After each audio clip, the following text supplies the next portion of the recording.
What is it? The bottom one, isn't it?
Yo, what's going on, everybody? We are on our way to somewhere. To end up nowhere. To question nobodies. But there's somebody's, so we gotta, question people. But anyways, so howdy, hey, what's up? I thought we had more toonies up here than fucking. How's it going to the 15 people watching? That many toonies up here? We're going to visit someone somewhere in the middle of nowhere, but again, it's somewhere, so we're going there. Just not in my underwear. Right. Or quotas. We weren't going to start the live yet, but we're like, fuck it. Fuck it. Well, we're late already, so. Yeah. We're late for the event. We're late for everything. We're fashionably late. It's okay. It's okay. It's alright.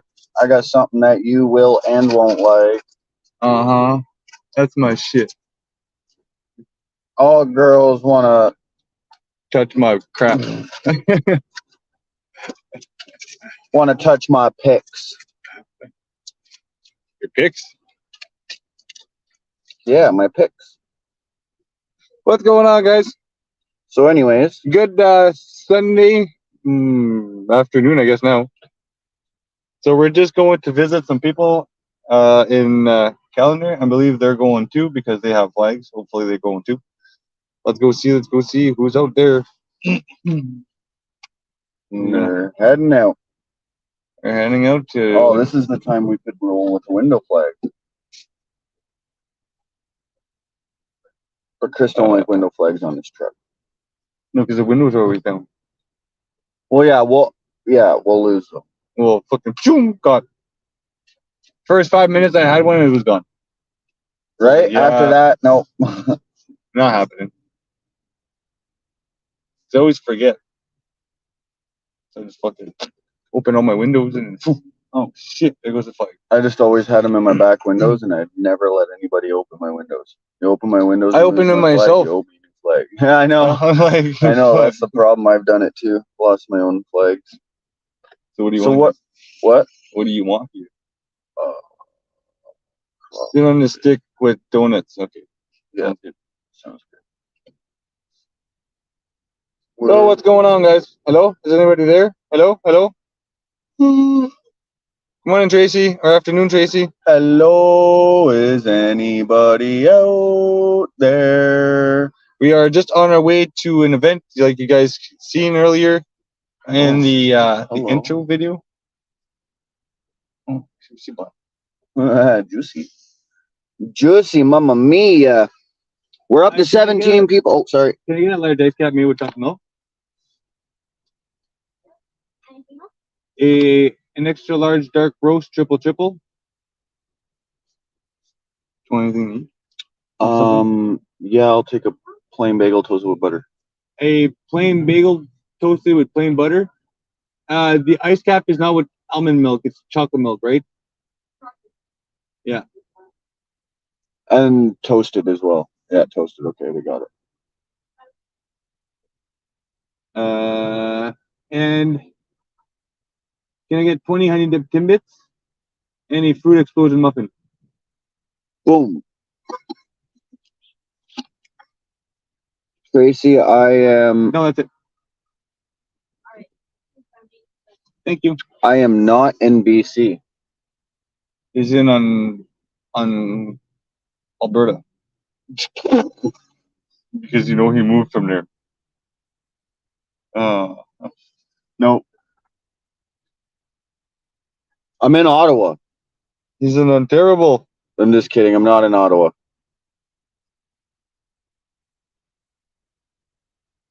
I am in Where are Ontario. you staying? No, he's in Ontario somewhere. Ontario. Yep, somewhere. Except, yo, hello. Are you back in? Yes. Up, down, all around town. Yes, I am, Tracy. Yes, I am. Okay, so how much? It was 16, 70.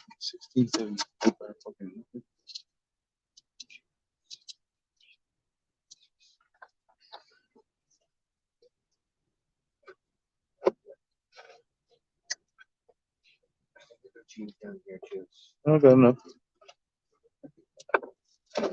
There, I got enough. Darlene, let's go. Woohoo! Yeah, we're just waiting for our Timmy's. We're just going for Timmy's, and then we're going to this event thing. And we're going to meet a lot of people out there, probably. So we're going to be seeing you guys soon. Anybody out there yet? I'm so happy to have you. I'm in Windsor with your aunt. Oh, yeah. I think you've said that. She knows your aunt? Have you met my aunt? Do you know my aunt, Tracy?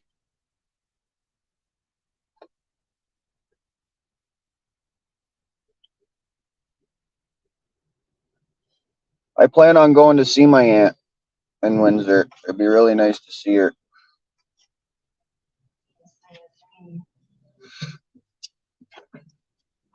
So, ladies and gentlemen, we're just waiting for our coffee. We're getting our coffee, and we're doing our thing, and then we're going to, we're going to somewhere.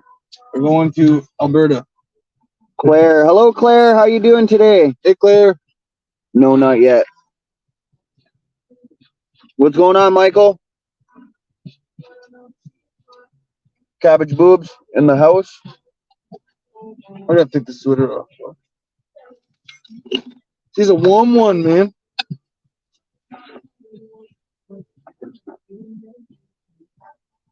You are welcome here. Well, when I come visit my aunt, I'll definitely have to come and visit some people. It's from here, too. Oh yeah, and I'm from Ontario, so you know, Tracy, I'm Ontarian. Originally from Ontario. Jess MC, I was going to ask what's up with the coat. LOL. You going hunting? Oh, this is just me all the time. Work? No, not work today. Well, live work, sure. Okay, I gotta use my phone. Be right back. One sec, guys. Fuck,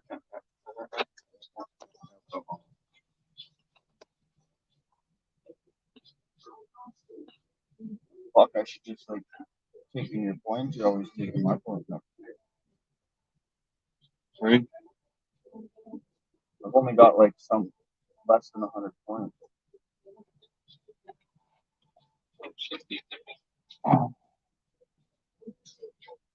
I was gonna scan it, but my thing doesn't work anymore.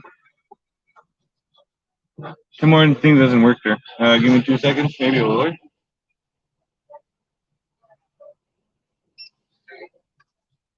1675 in there, bud. There's 1675 in there.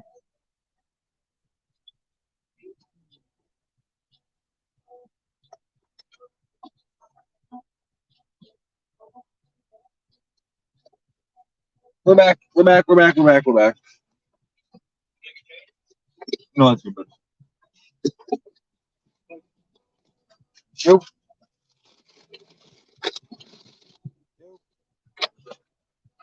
Woohoo! Thank you. Thank you. Thank you. No shot. All right. Thanks, buddy. Have a good one. Plastic straws rule. Right, plastic straws all the way. Coffee. Beagle. Eagle. Going to Grand Bend this weekend for Canadian Nationals. Where's Grand Bend? Somewhere. Isn't it like Alberta or something? It's in Ontario, I think.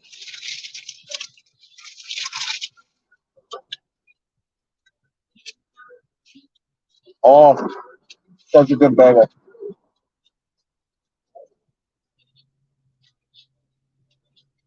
Even though I got bagels and butter at home, I could have had breakfast there. No. Who does that?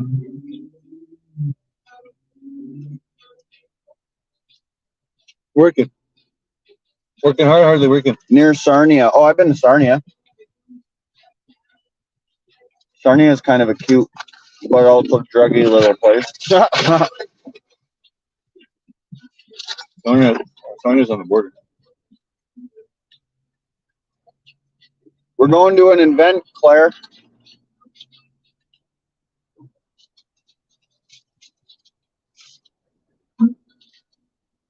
We're going to an event in Calendar.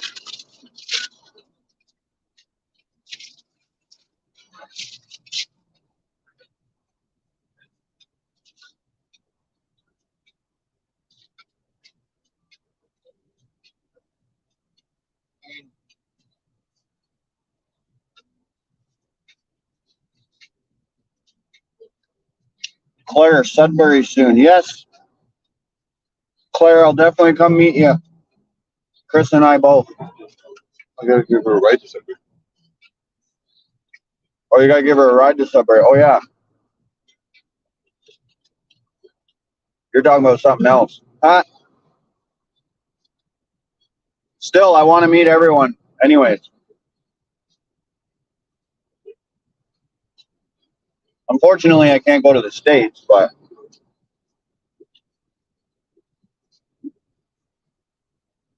I can go almost anywhere else.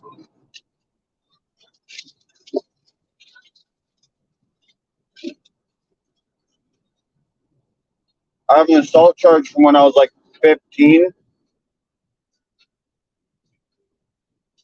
and then a weed charge when I was like 18. So that's stopping me from going to the States.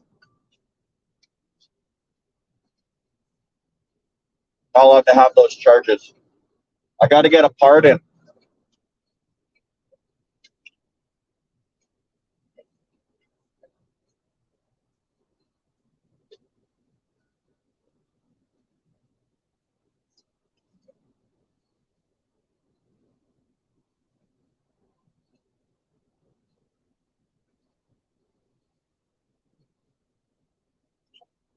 Polyev was in fucking North Bay yesterday. I didn't even know that. If I knew that, we definitely would have went. Maybe. I went scuba diving yesterday. And I went fucking paddleboarding, and it was great. I went all the way across the lake. Chris was actually surprised I made it across the lake in 10 minutes. Not even. I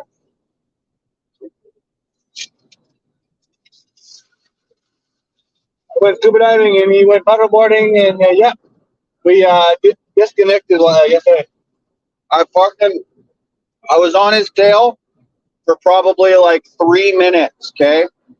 And then as soon as he went around this one little bend, there was a fucking drop, and I lost him. I was just following his shadow, and his bubbles coming up once in a while. And then I fucking lost him, and I thought maybe he had turned around or something, so I fucking turn around, and I'm looking everywhere for him, and I can't fucking find him. So after about 15 minutes, I was like, fuck this. I'm going floating. So I fucking paddled my ass all the way across the whole lake and Got soaking wet. yeah, got soaked, chilled at this rock wall for a bit, smoked a cigarette, and then I paddleboarded my butt back. I was trying to look for him kind of on my way back too, because where you said you went, I kind of went that way because the current was going that like the opposite way, right? Yeah. And so I went all the way out this way, and then I came over, and then I fucking followed the current in and around that way, and that's where I was looking for you. And that's where you probably would have heard my paddle because I got close to you. I know I did.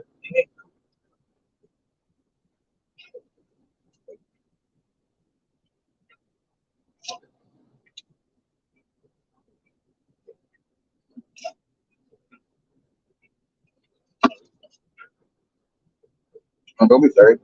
Hey, Danny Kiwi, what's going on? Hey Dan.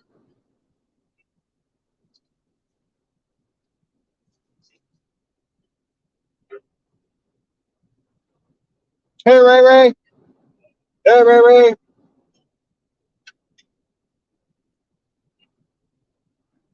How you doing today? How's everyone doing today? What's going on? We're on our way to somewhere. You might want to stay tuned because, yeah. Stay tuned, stay tuned, stay tuned. Sure, don't mind if I do. Stuff that's gonna happen today. It's gonna be pretty awesome. Ready? Oh, it's on your gimbal, isn't it? It's me, Gimbal. What's going on? Give me a second, guys.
Sorry, guys. Oh, hi.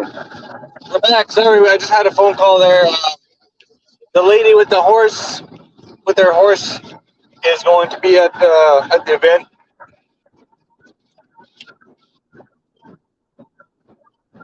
We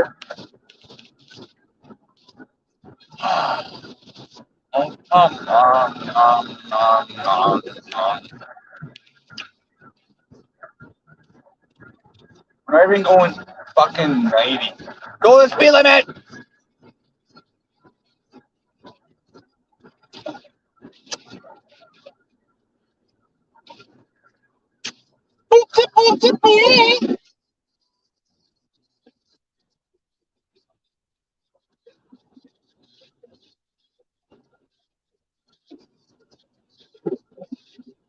Hope she is doing okay, Claire said. Good. Oh, Yeah.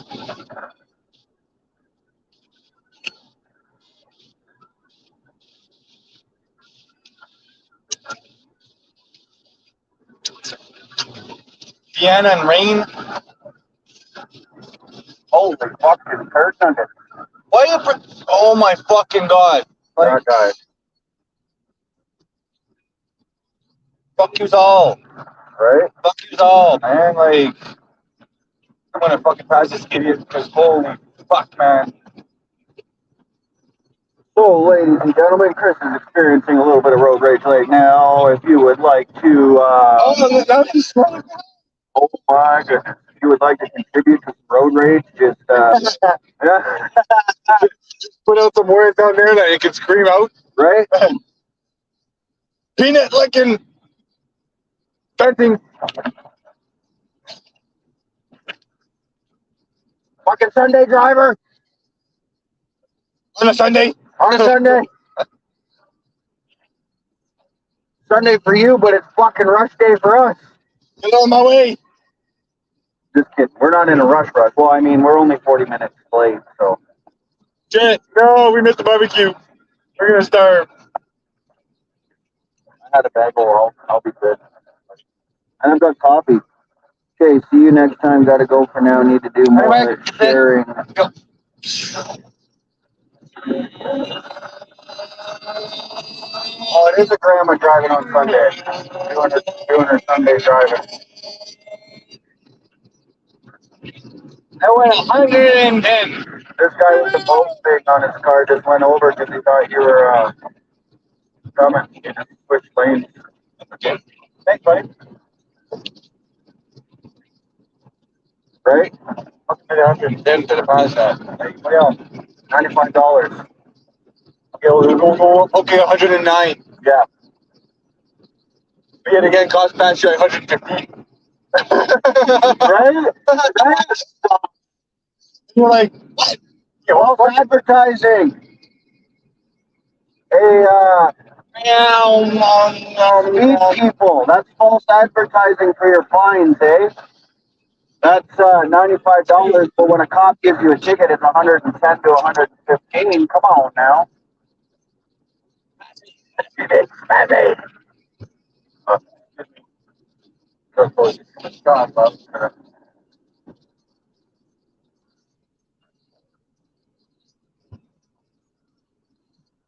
Is that better for you guys? Oh, John, yo, Jonah. What's going on, Jonah? oh, pineapples. We're almost somewhere Over there. over yonder. Over yonder and falls.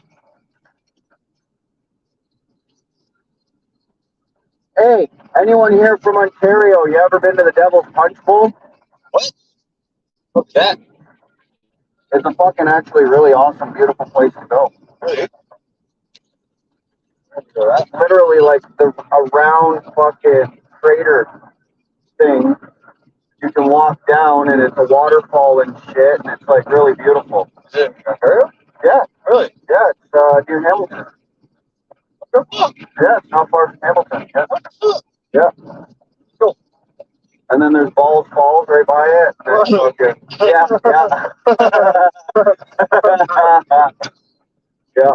It's actually a place, Balls Falls. It's right by Devil's Punch Bowl. It's like a half hour, 45 minutes away. Yeah, it's right by it. Oh, fuck, man. One not intended, guys. Yahoo Jimmy's, right? One Not contributing to them, no. I'm contributing to my All right, give me the diction. I've already had a coffee this morning, but that's okay. That was just my free coffee to my morning coffee. My morning addiction.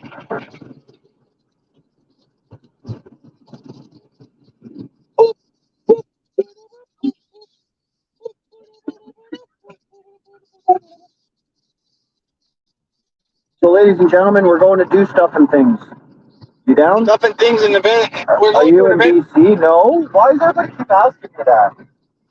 No, he's in I'm in Nunavut because I just ain't having Nunavut. yeah, none of it.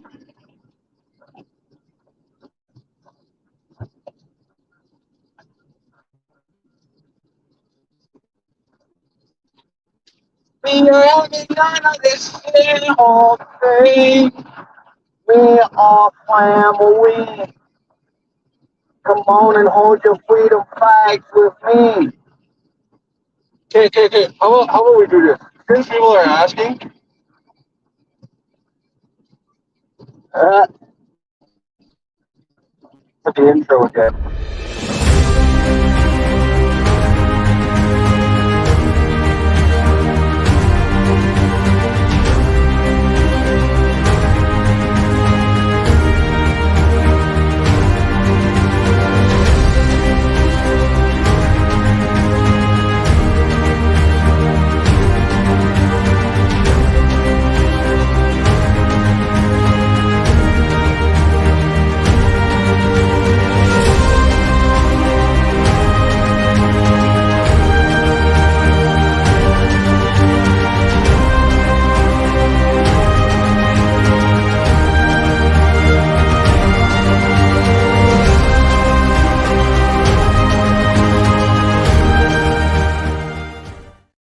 We're back.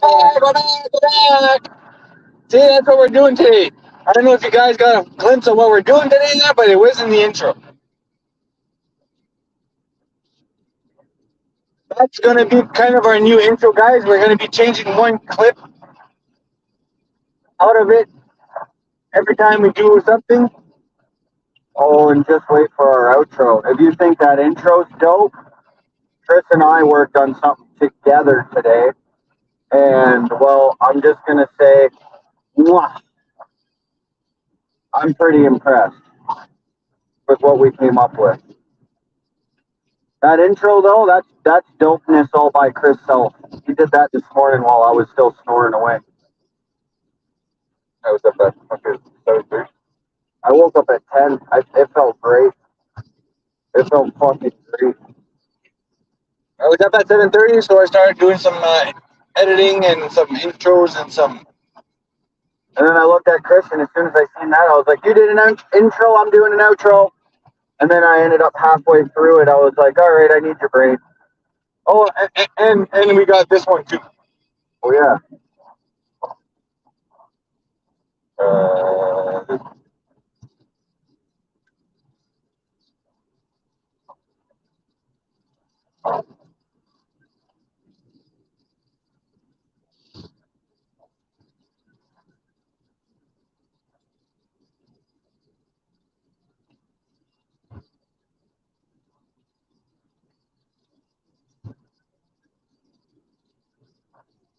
Yeah, so yeah, I made that one too. When we're going on break, we're gonna loop that one.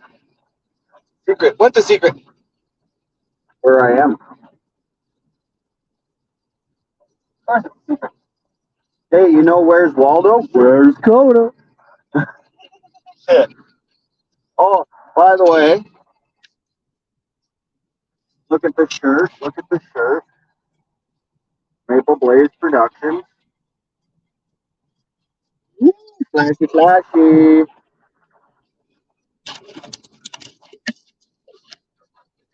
Nice and gentle. Slip it right in.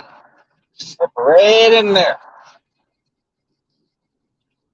Northern Farm Girl, comment on our status. Coda Bear 123, Chrissy Poo, sorry I missed you again. Love to ya, sent from Alberta Cowboys. Hey, yeehaw! That was morning coffee with Coda with me yesterday while you were getting your chucks fitted. Chris is fancy. Had to go get his expensive ass tux fitted in for the wedding and stuff, and he told me this is what his words were with me. If you're allowed to go, I got a spare for you. And I was like, oh, I'm not Mr. Fancy. I don't get to go spend money in front of. I'm just kidding. I'm just kidding. Fucking wear proper shirt and whatever, right? I'm just a friend. Right. I'm just a friend in the background that wants to get drunk and be a wedding crasher. Wedding crashers! After all the serious, important that is. Let that shit, you be quiet, let it happen. Here comes the bride, you know. And then you make a fool of yourself. And then Chris dances in his socks, and then you make a fool of yourself. I make a fool of myself. Yeah, he makes a fool of himself, and then Coda makes a fool of himself. Which will be fun. What are we going to do? Oh, this is going to be like the movie Wedding Crashers. See, I can't wear these glasses while staring at your phone, man, because I can't see anything. Because that's polarized and your glasses are polarized. I know. And it just makes it like, fuck glasses. You drink fucking Bud Light or something? Shit. We had a Fringe, Maple Blaze Productions. This guy's fucking decked up, and I'm like, greatest of all time GOAT. I could give you a fucking drink. Yeah. So good. I didn't even think about it. I think everyone's gotten used to me not wearing Freedom gear anymore.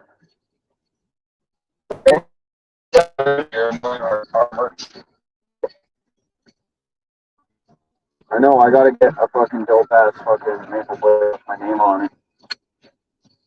Well, we gotta get one with our names. We'll get our some merch done, guys. I got some on standby right now. Yeah, just waiting. Put it in our cart. No, I got some on standby already. The ones that are fucking our shirt. Oh yeah. We just gotta pay for them. Yeah, but it's fucking yeah. I'm going half because that was my agreement with you. I know we're gonna make it back. That's fuck all. Oh, I'm not worried about that. What I'm worried about is I wanna sponsor. I wanna help sponsor someone and then hopefully get a sponsor from it. Do you know what I mean? Yeah. Like we'll give a percentage of what we make to someone, but they have to be doing something for the right cause. Yeah, well, that's why I'm looking at who I was gonna sponsor. We were gonna help. Yeah. We can't say we were sponsored, but help. And yeah, I don't think it's a good idea. At this point, I don't know. We'll figure it out. Exactly. We'll find who to help out. I'm sure. Either that, or we'll just use what we profit and make more, and then find it. We'll just start our own fucking charity. Okay. Fuck. Start a clothing drive of our own. Start our own. You know. We'll start helping people on the streets. We'll start helping people who are losing their homes and wanna do something but can't really have a family or single parents or too much on the go and they just can't afford to whatever, right? But they want to. We want to help people that want to help themselves. Here's my number one rule: if you don't want to help yourself, don't expect anything from me. The reason why I help people is because I help people who want to be helped, who want to help themselves, who want to take what you give them and turn it into something good, right? Everything you guys have helped me with, I've always tried to put it back into something good. YouTube, helping someone, getting on my own feet as well so that I can help other people in better ways, like anything we can do, right? Even if it's buying someone a fucking coffee, right? You make $2 profit off something, fuck. Buy someone a coffee. Right? Go have a garage sale and donate 25% or, you know, whatever you want to helping people instead of giving it to a charity because most of them are government run and half these people don't even get these money anyways, I don't think. So, you know, if you want to help people in your own way, right, take 25% of like a garage sale, for instance. And and that's a good fucking, actually a great fucking idea. Have a garage sale. You know how many people have things that they just don't need? Have a garage sale, donate 25, 30% of the fucking earnings and go fucking help people with it. Go take the money and go fucking walk around your town for the whole day or even just a couple hours or whatever you are capable of, right?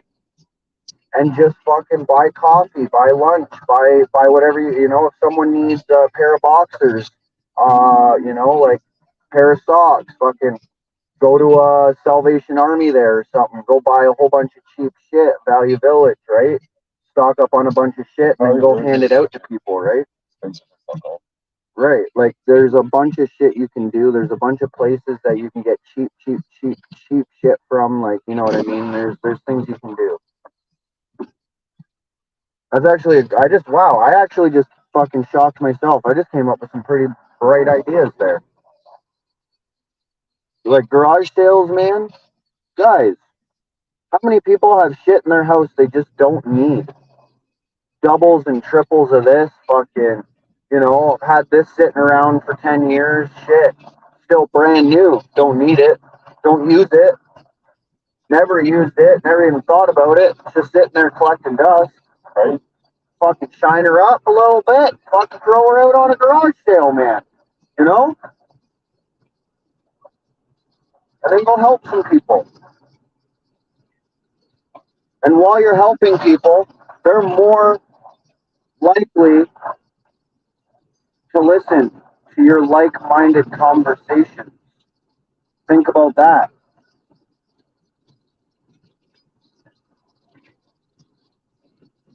You just go and have a conversation with someone, odds are they're not going to chat with you. If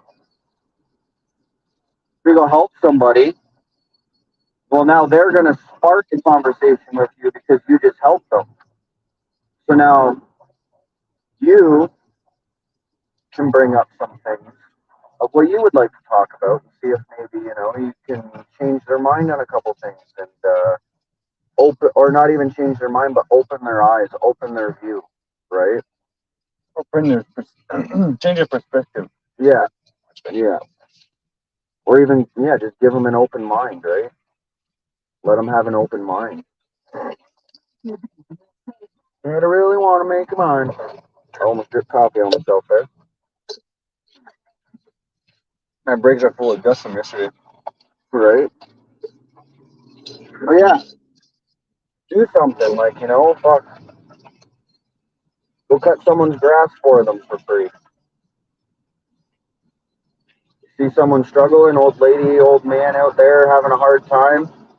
You go say, hey, let me finish that for you. Right? You go on inside there and you tell me where to put your mower when I'm done with it. And then you put their mower away for them and lock up their shed or whatever for them, bring their key to them, and they'll probably give you a nice glass of water or a beer or whatever you want. Fucking off you go. There you go. You just did a good deed for somebody. Right? Fuck, you see, I don't know,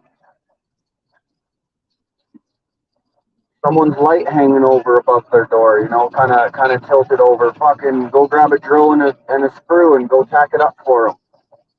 Right? Go knock on their door and say, hey, I'm just gonna fix your light really quickly for you here. And just whoop, whoop, done. Whoop, whoop, done. You know, go do something. Do something for somebody. It shows that a lot of people are fucking traveling today. Right? All the cars on the road today, everyone's in a rush on a Sunday. To get home. Right? They're in a rush to get home and go slow. And do laundry and do this. And do Yard work, yep. Housework, yard work. Tracy, most people are all about themselves, unfortunately. Yes, that is true, but Where are we going up for? People say they want to change. People say they want to do a difference, make a difference, be the change. Well, be the change then. You know where we're going, right? Don't just say it. Do it. Do it. Be the voice of change. Inspire others the most you can, right? Get other people to do That it, should have been the title. Be the voice of change. right? I was looking for a good title this morning, but that fucking early, I was like,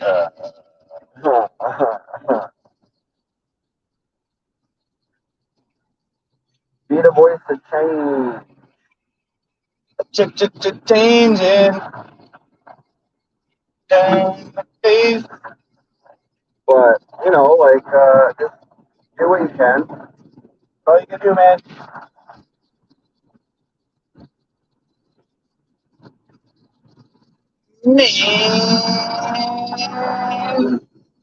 Most people like me and Chris too, we're both bad for it. We all say we're broke as fuck, but we can afford a coffee every single day. So, and I know I've done this. Sacrifice one of your coffees. Go buy a coffee for someone. How many times have you done that? No. A lot of times. Too many to count, that's for sure.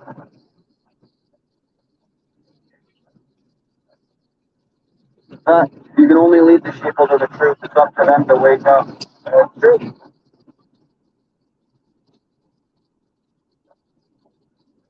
Oh,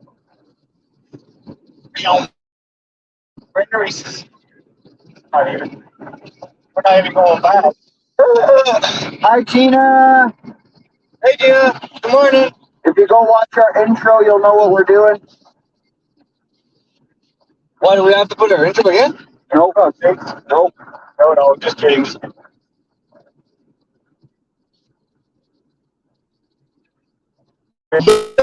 Times. And yeah, And we just played it another time. right?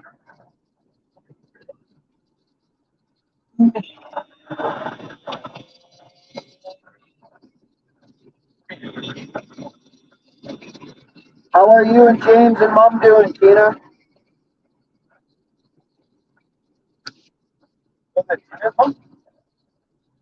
So is James' mom. Tina's mom lives an hour and a half away, give or take.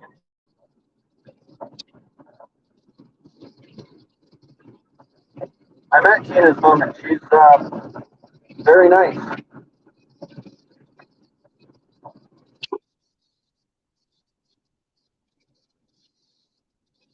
They're all nice people, man. I love them.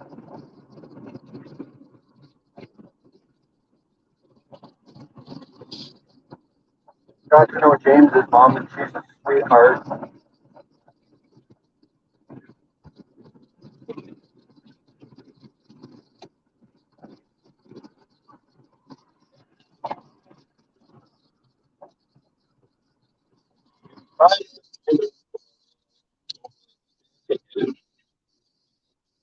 Yeah, I'm an asshole, and I'm proud of it.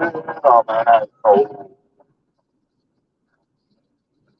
You're doing awesome. It's my day off today and tomorrow. Nice, Tina. That's wonderful.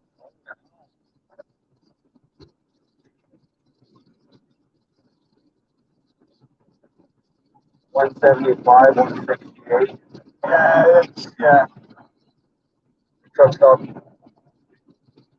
Well, truckers got it bad right now, man. Oh, you have to go, man. 175 for gas. A liter. 175 a liter. Yeah, I gotta specify because they're all other fucking viewers. Right? But for some people, it's gallons and fucking whatever. Someone, Bye. Bye.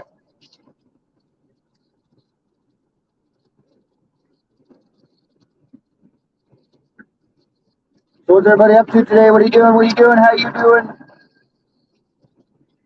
We are on our way to an event, and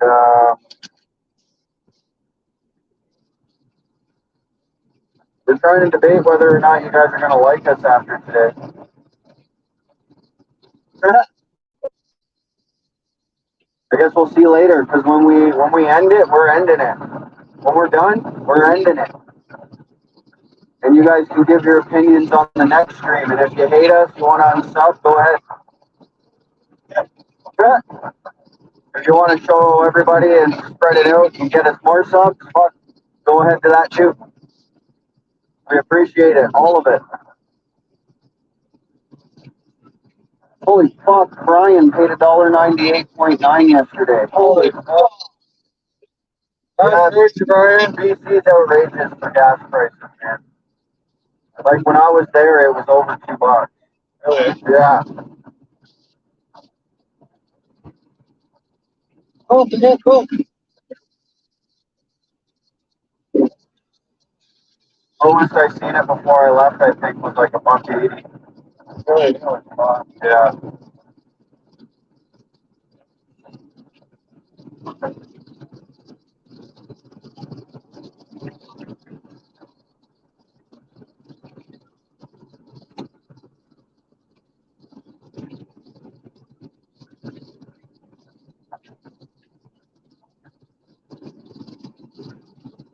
Water plane.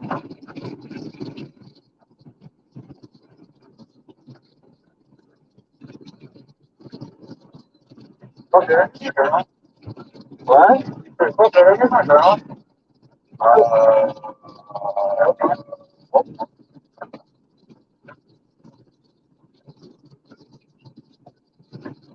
So what's going on, everybody? What up? What up?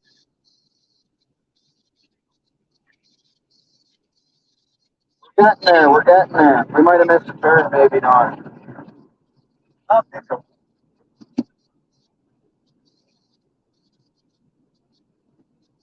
That's not all right.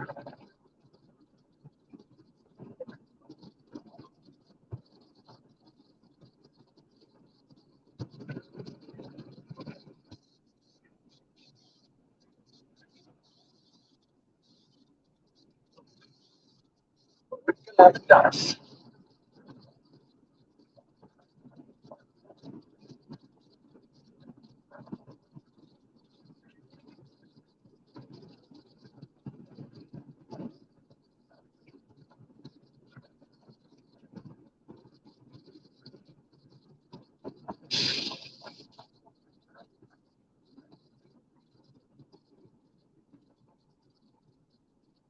Why ain't nobody answering me? How are you doing?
Oh, hi.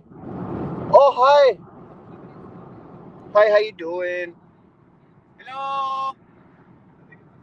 We're back. Chris's phone for some reason has full service, but is not. Oh, did you turn your cell phone service back on? Oh, wait, you had to have because it wouldn't have been working this whole time. Right. Oh, ladies and gentlemen, it almost looks like we're rolling into a storm. Maybe. Maybe. Hopefully.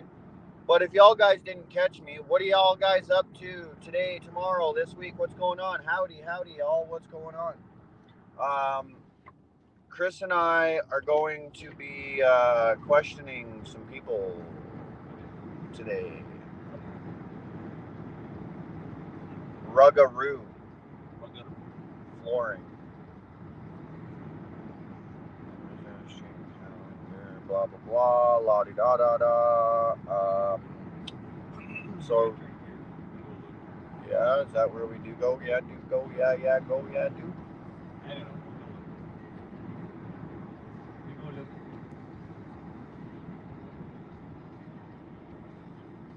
Shit's like Swalls. Swallow.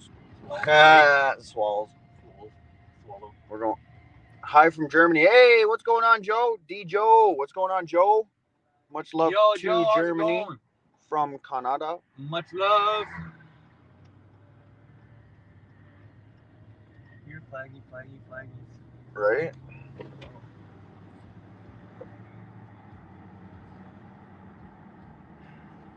I don't know if we'll see flags though. I'm probably just gonna park somewhere. Swalls Road. Swall Road. King Street. They said a park, Yeah, well, that's why it's a park. or a park by the lake, or a park, or there's highs and lows, lows and highs, stop signs and mains and no brains. Where you go? We go to here. Freedom. We go Freedom. We're going To the docks. somewhere, yeah. To the docks. We're gonna go see something. We want to go see. Yeah, we're gonna go see. We're gonna go and go see. Go so see so. Whoa, do yo ho, bro. Yeah, no, here, no, definitely. Right, I'm gonna put it in the GPS then. Swall Road. We're trying to find a. Holy shit! There's no paddleboarding on that lake today. No shit. Okay. Oh, there's a puppy coming to the truck. Hi, little puppy. Please don't hurt us. Peter Biker, Freedom, let's go. What's going on, Peter? Yeah, we're just trying to find the place. We're a little lost right now.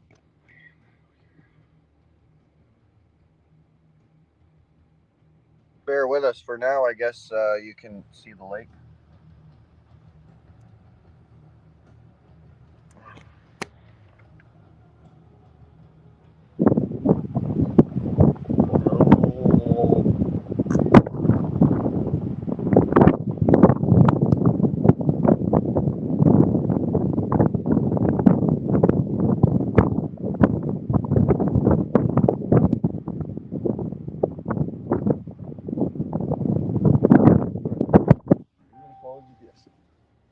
Okay, Freedom is the reason I follow you and some others since the convoy last year. I lived in Canada for 5 years long ago.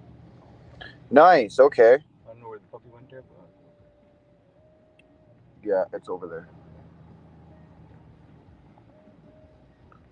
Yeah, we're going to question some people. We just want to know what their intentions are, what's going on, and stuff like that. Ooh, nice little beach over there.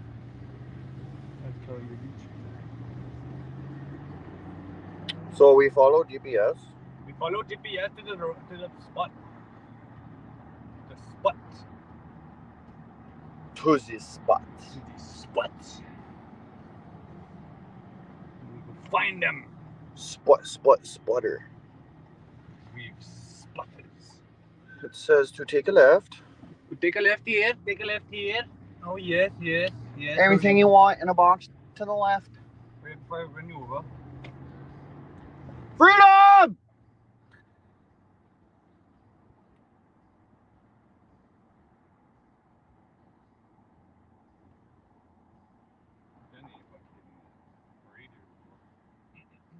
Well, there's like houses with flags and there's peoples everywhere.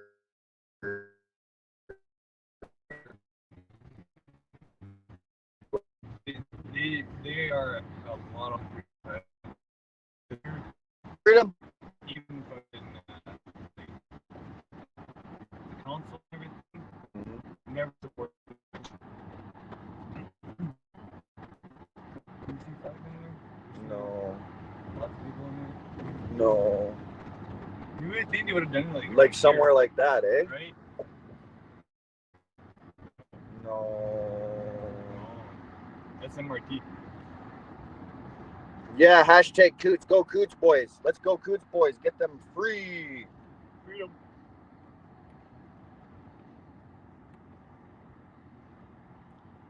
Free the Coots boys.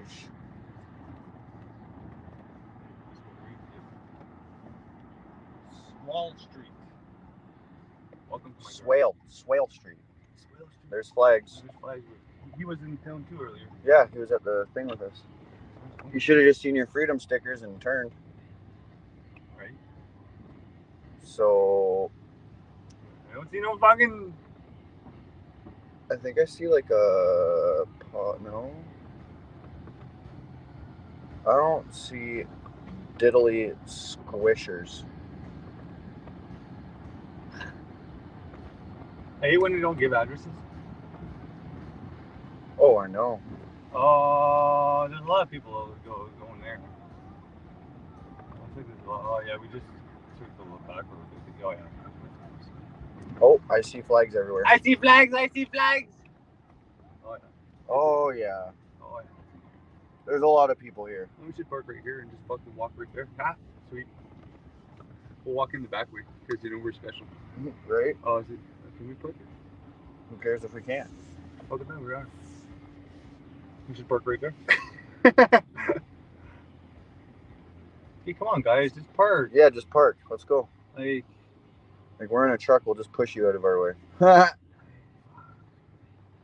what? Coda, do you have data? Yeah. I'm gonna park right here now. I'm on my phone. Oh,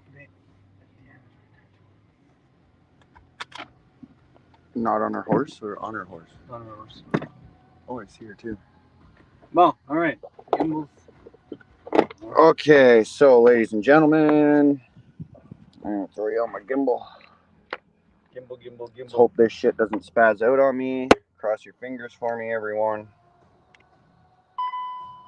Yeah, I'm gonna give my phone 5 minutes there because it's fucking hot. She's a hot one. I don't need nothing but my phone, my coffee, and my smokes. I don't even need my phone. Oh, my window. Hey, my window. Man, you there.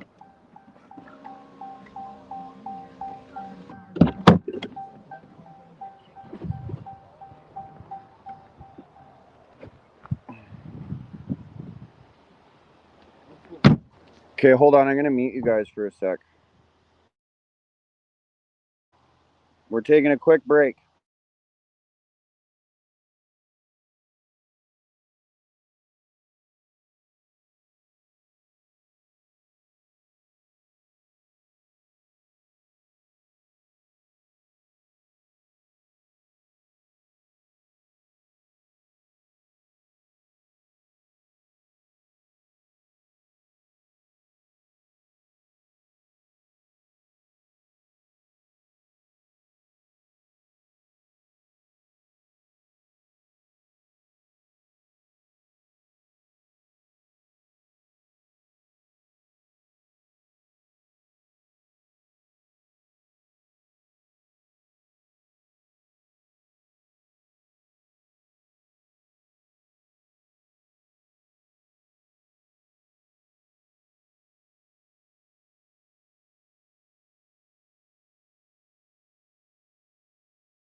Hey, ladies and gentlemen, we are here.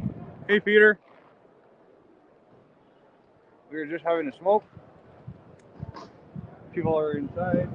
Brian, once we switch phones and stuff, I'll check my message. Deanna's here with the horse and lady. Lady and horse. And people are out there waiting, sitting.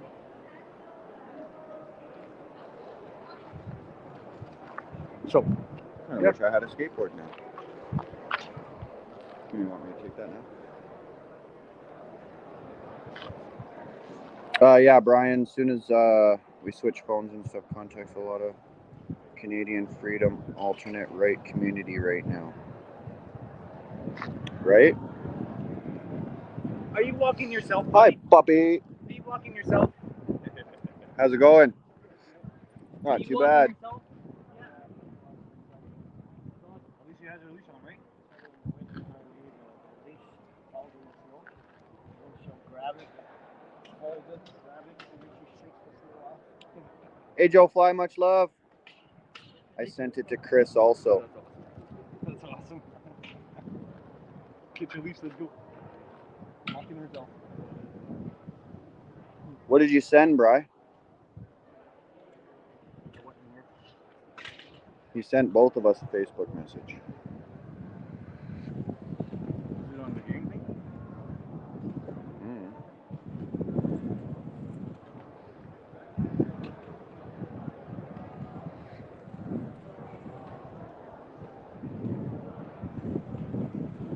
He didn't get it.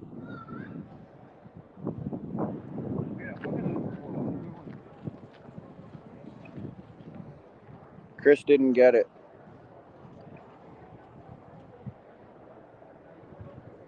And neither did I, Brian. I don't have a message in my notifications.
You want to go talk to your friend for a minute?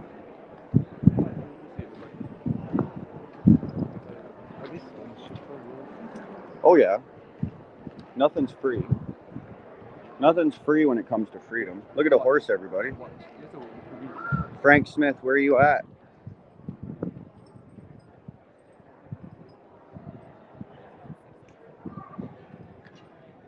Look at a horsey.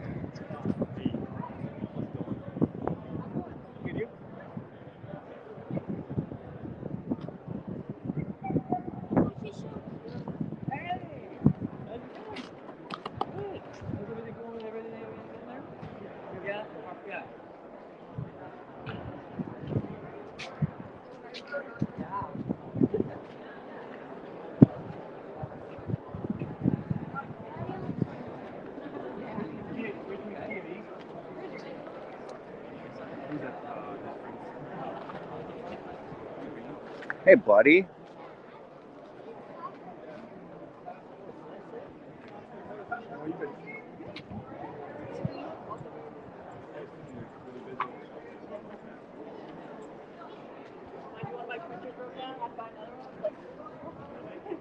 Big one? Yeah.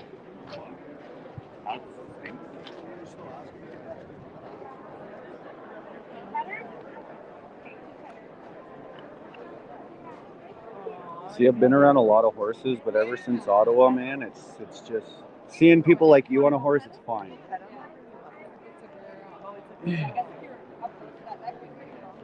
Yeah. What's going on, Sam? How you doing? Good to be with you today. Good to see you. Good to see you, man. Not too bad. Yeah. You're down from the west? Yeah. Yeah. Yeah. How long? Well, for a bit. Do you want to stand there and I'll get you in the picture? Oh my goodness. Watch behind you. Oh, I know. Around here, I'll just send her over here. It'll be It's around really here. good, but He's got Canadian Leafs on his butt. That's awesome. A boy, right? Girl? Oh, girl. Okay. you never know. She might be wanting to be a boy. Well, there is a bit of people here. Not too bad. Not too bad.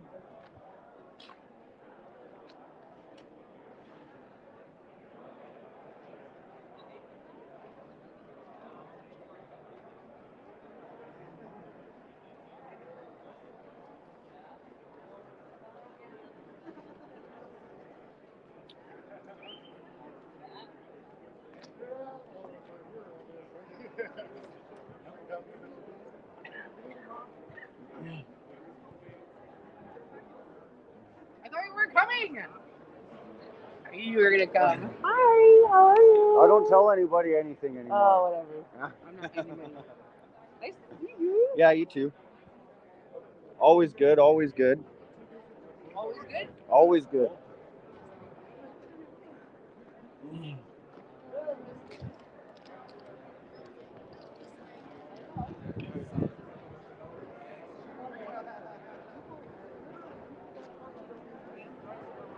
Oh, sorry.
We're caught you. You just That's the all. rule.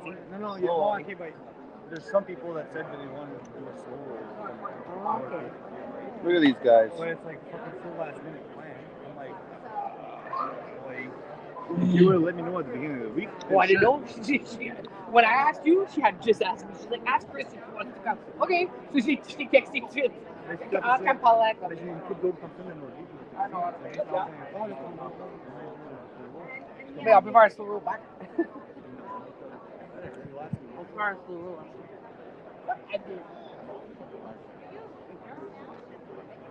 Yeah, why don't you put it? Who got a picture of Oh, what? really? Oh, what? Oh. Yeah, take a picture. Oh, that's nice. Oh, that's perfect. Oh, someone signed blue. So over. her book's even cheaper. It's $25. It's only $25. That's cheap. Well, it's like 35 on Amazon. I didn't want to buy it on Amazon, so Even then. you mind? I would have sold it. I would have sold it for fuck all. $5. Right? $5. It's like what costs more than $5 to make. I know. Okay, we'll Yeah, take like, 20 bucks. You know, we print papers, and it's really like it's 12 cents for 12 pages of just newspaper. So imagine the production of a book like it. And lawyers. Drop.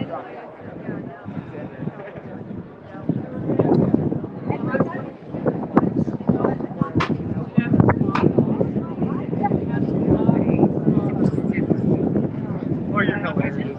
You're I just saw hilarious. someone. Who didn't you see? Right? You know, Jonker's here. Harold's here. They're all here. Everybody's here. I know Josh and Goldfarb are here. Yeah, they're right there.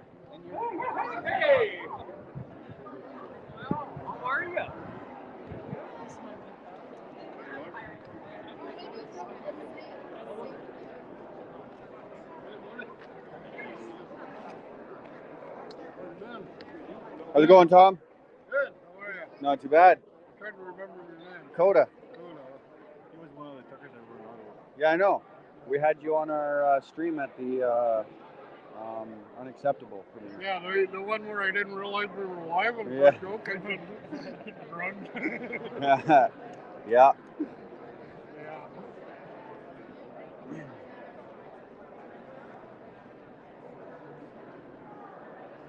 Yeah, I apologize. I didn't Oh, realize fuck, we whatever. were live. A lot of times we're like, oh shit, we're live. Yeah. Right? Right? This makes the live better. It makes it more interesting. But it doesn't take a whole lot to get wicked censored nowadays. Mirrors over there too. Yeah, I know. Sometimes you gotta take half of the credit in your video.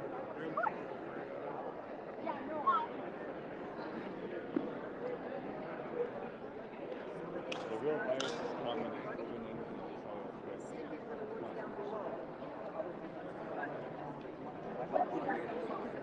What's going on? How you doing? Why don't you bring it in?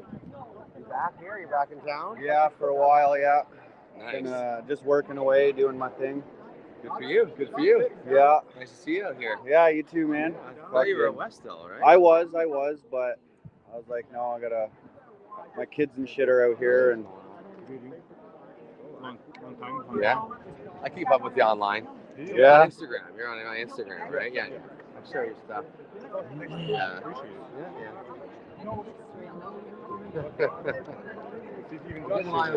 right, I know. Oh, I already know. I've interviewed them before. Yeah. What's up? I was just saying how I interviewed you before. Oh yeah.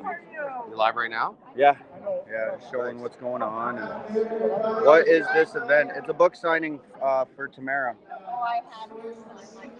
You can come buy a book, get it signed, all that fun stuff. See everybody in the process. I will in a minute. Yeah. Are you performing today or? I just gonna do one song. Yeah. Yeah. What song are you doing? Freedom. Of course, of You're course. roofers. Yeah. Yeah, let's do that one. Yeah, I right? like it. Yeah. So it's called On the Roof. Oh man. Want Dad to put it on?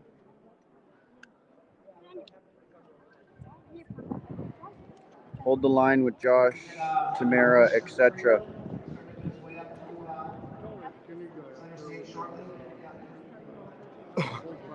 Me?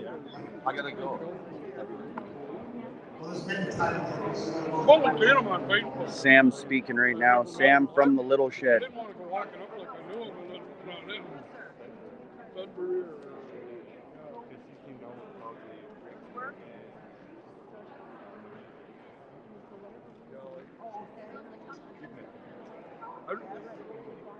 I probably have, but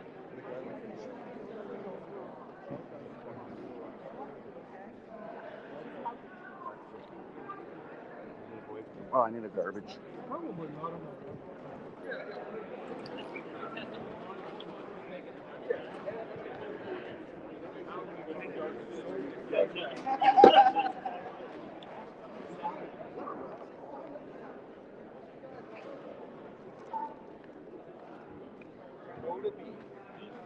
What's going on?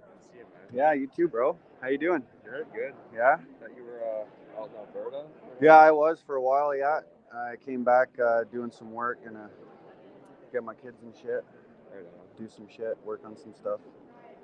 But getting out there. Blaze. Yeah, yeah, That's cool. yeah, man. See ya. How was the snow roll? Work out good? We didn't fucking do it. No? This is too last minute. Way too last minute. We got asked on what, Friday night? Yeah. Friday night. So, In the evening time, yeah. Work out. Well, yeah, then on Saturday, yesterday, I went scuba diving and fucking came on top of it. yeah. Fuck, no days off ever, man. 7 days a week we're doing That's why something. we fucking disconnected yesterday. Disconnected. Went out, no phone service, fucking, it was beautiful. It was beautiful. Right on. Yeah. But, yeah, man. Time. Fucking working and getting the grind, getting the pieces back together, you know? See you. Yeah, you too, man. Wow. Yeah, fuck. Over a year, I think. Welland, I think, was the last time Yeah. I've seen you yet. Good. Yeah. How many books did you buy? I haven't bought any. Why would we buy books? We don't know how to read. Fuck the roofers. We know how to watch videos, though. Yeah. Siri, can you read this book to me?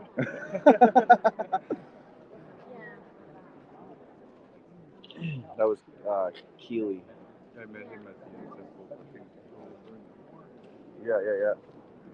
Oh, I am unacceptable. Yeah, that's the ones that cover the movie.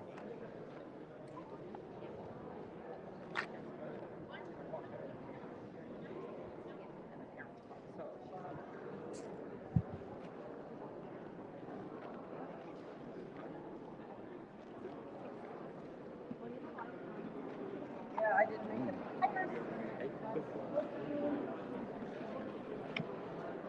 No. Okay. Did you, yeah? Signed and delivered. Yeah, sure.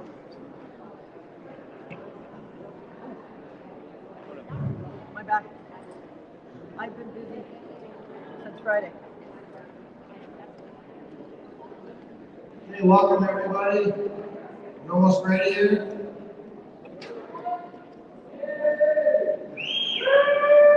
I'm so excited for this event, and I'm so grateful for all of you here and the great speakers we have. We have Beth Drew from Best for Freedom is going to be speaking. We have Harold Jonger is here. Everything she has. We have Mr. Freedom here. Is this the back of what she says? And we also have Mayor Ali here.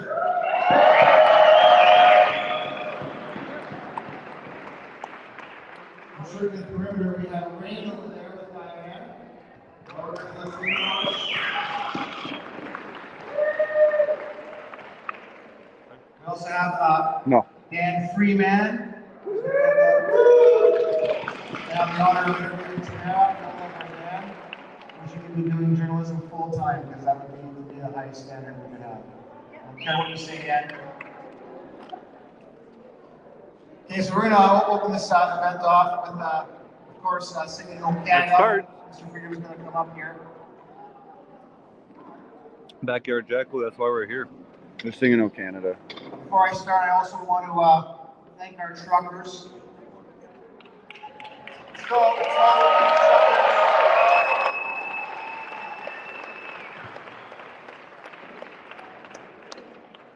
They rose up and took care of the problem inside this country. And as well, I want to thank our veterans and our special forces. Absolutely.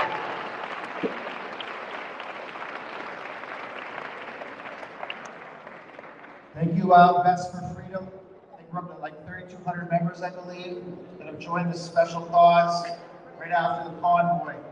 And it is a real honor that these gentlemen and ladies and gentlemen were in service for this country.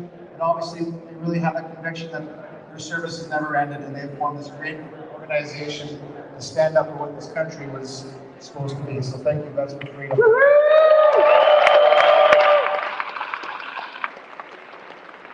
And ultimately, true freedom, I'd like to thank our Lord Jesus Christ for all that he did.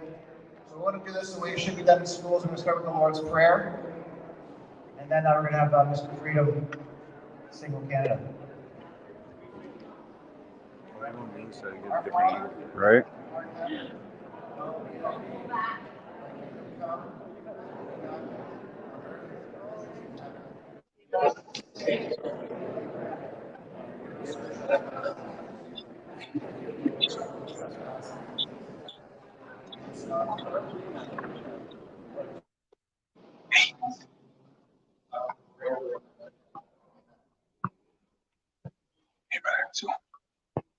Come on up,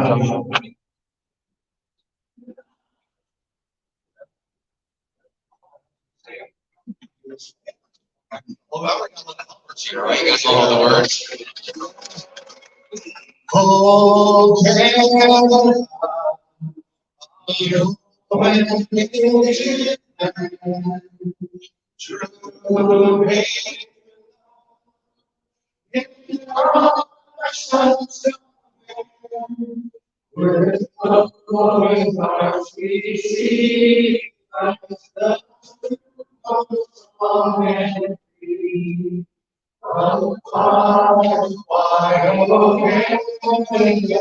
We stand on God, holy.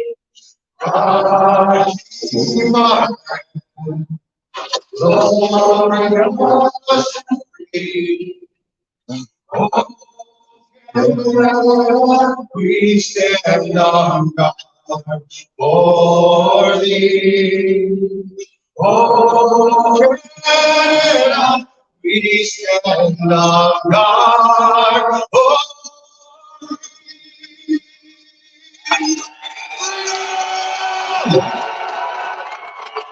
I love you all very much.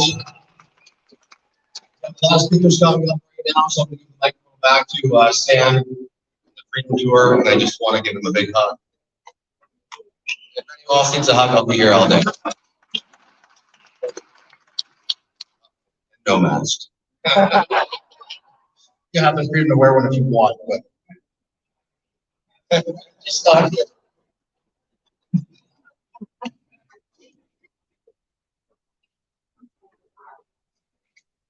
Just want to open up a little bit with a quick message here. I guess we've heard the word the most past couple of years, freedom, haven't we? We hear it all the time, probably more than Google in these circles. But I really contemplated and asked myself, what is freedom? What is it? I came to the objective conclusion that freedom is anything that functions according to its purpose. And we all want order. Freedom is a result of order. And anything that has order is the execution of purpose. And how did that? Why did millions line up? Why did we become heroes in the freedom movement? Look at Tamara, amazing stuff. And Tamara was just a regular Canadian doing regular things that every Canadian does. There was nothing so special about her a while ago. There was not something special about any of us a while ago. And all of a sudden, something wasn't functioning according to its purpose. And this was our Constitution.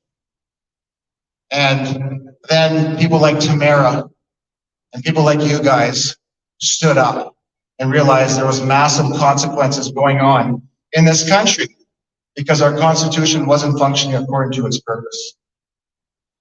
And it's just not Tamara that stood up, it's all of you that stood up. Many people have sacrificed very, very much, and they remain hidden. They don't want to be known, they don't want to be in the spotlight. But it takes everybody to be standing for freedom. So we have many, many freedom fighters here. And I'm proud of all of you. And our national freedom is something that we can purchase. We've done a lot of work for it. We don't know if we're going to win, but we're not going to quit, right?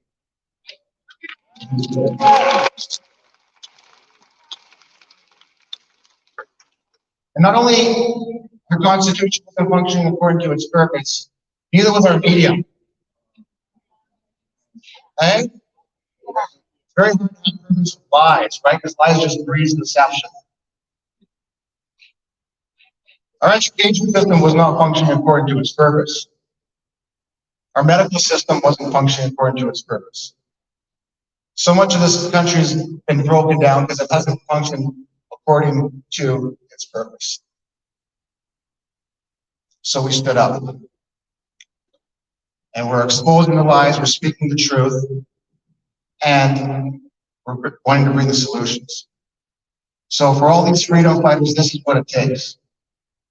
But there's one freedom that we can't purchase.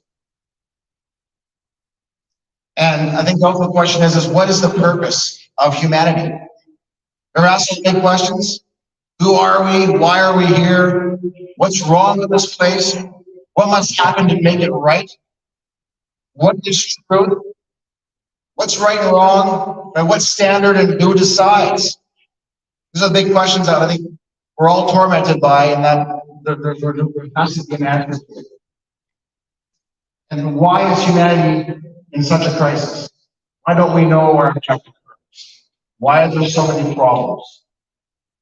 There's only one answer to that, and it leads back to Genesis chapter 3, when Satan came into the garden and had nothing to offer Adam and Eve. But he tempted them, and he brought doubt to what God said. Do not eat from this tree. And they were tempted. And what was that temptation? Satan had nothing to offer them. Satan didn't say, follow me. He said, follow you. That you could be like God. That you can create your own.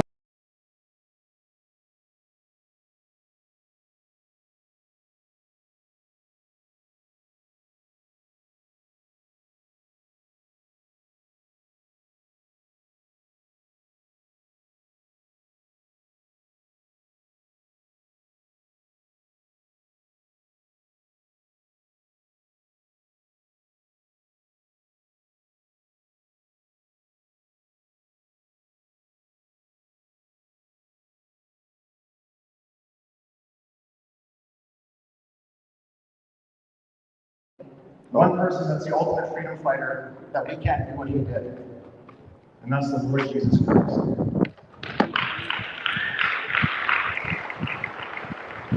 As great as all of our works are, I appreciate everything. He had to do this alone.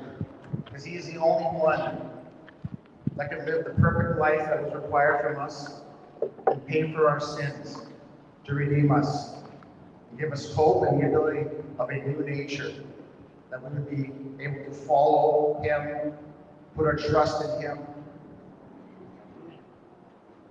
and have our hope in him. This only country's hope is Christ. Because this country has, if you read Romans chapter 1, we're a country that's abandoned by God right now.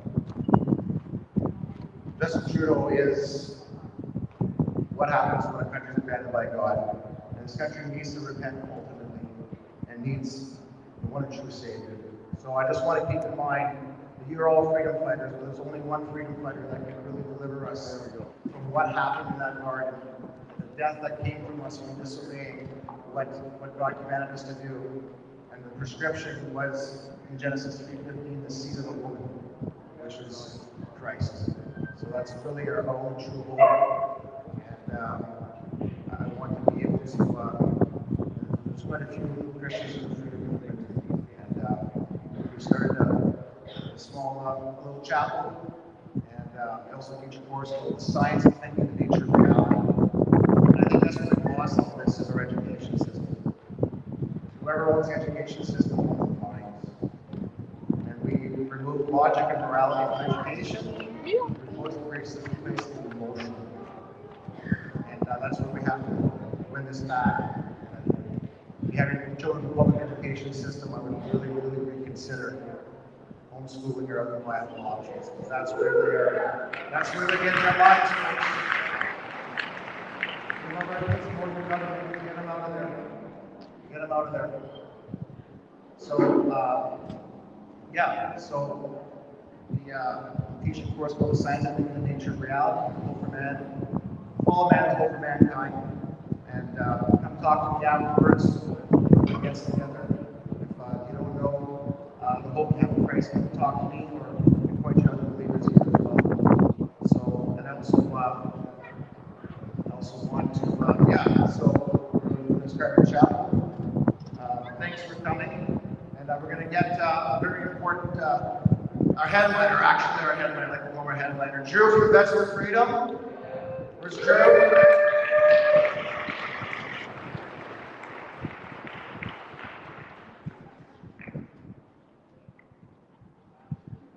I love this man.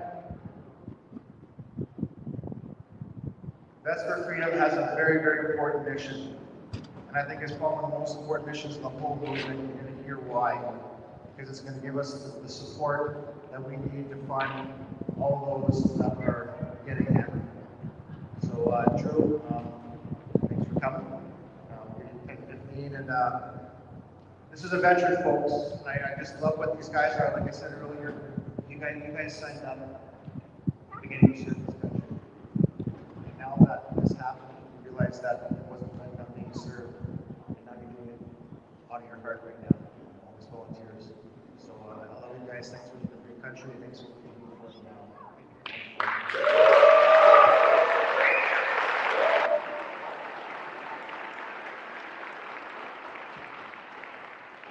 Okay, so thank you very much. Thank you for the warm welcome. Sometimes I ramble on, so Sam, give me the hook if I talk too much. So I'm just going to touch on a couple points, and then I'm going to talk about our support fund at the end. So I just want to Hey guys, talk this is a the little guy bit about from Truckers Convoy. I know it's in the V4S. past. His name is Andrew, I believe. A lot of chatter online, people email us or text us, and they said, "Oh, it was such a loss, because we didn't get what we wanted, and the truckers left, and they beat people, and a lot of people were down over that." In our opinion, or my opinion, I guess, the convoy was a huge win. It was a huge win. Is that better, guys? Because Sorry, we're just how having many a people smoke. woke up? And I remember, because this is probably the biggest impact that I had at the convoy was the day after they enacted the Emergencies Act.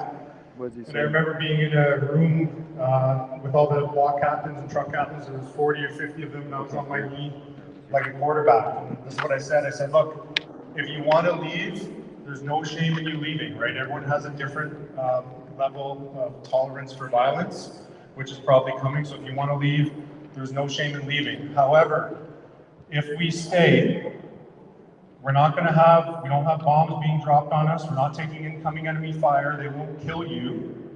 I said, but we will suffer some short-term pain for some long-term gain. Because what a lot of people don't know is when you have these tyrants in power, you need to force them to be tyrants to expose themselves. And so I said that. I got a round of applause from the truckers there, because I'm like, if we stay, if we hold the line, we're going to take some beatings, we'll get some pepper spray and that sort of thing, but we will expose to the world the tyrants who are in control of our country right now. And sure enough, they froze bank accounts, they beat innocent protesters. They're still talking about that around the world. So kudos to the truckers and everyone else who stayed in Ottawa to take that short-term beating.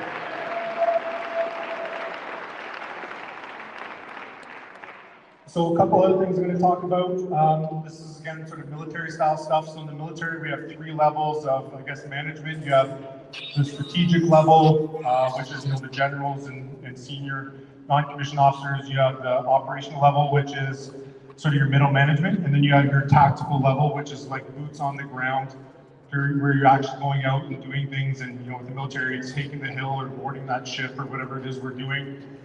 And I tell people is that you can have all the strategic level guidance in the world, all of it in the world. If you don't have people who are taking that and translating it to actual things, like boots on the ground and doing things on the ground, all that strategic level guidance doesn't mean anything. So with our organization, how we approached it is sort of the strategic level guidance that we give our members and our supporters is that localism will counter globalism. Okay, so that's our strategic level stuff that we put out. Localism will counter globalism, and then how that translates down to the tactical level where we are right now is start, what we tell people is find your friends, build community, and then work collectively together with that community to achieve common goals. And we know that the globalists, the elitists, the cultural Marxists, whatever you want to call them, we know that they're using food as a weapon.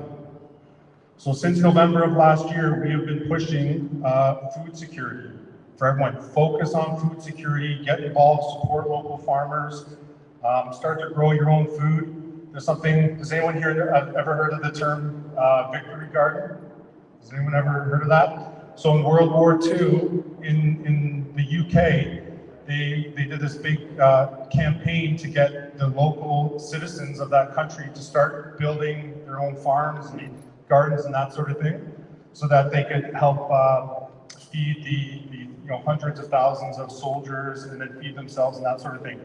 So what we're pushing is sort of like approach it from a victory garden, start to grow your own food, start to do, whether it's community-supported agriculture or cooperative farms, because Sun Tzu said you need to put yourself in an unassailable position.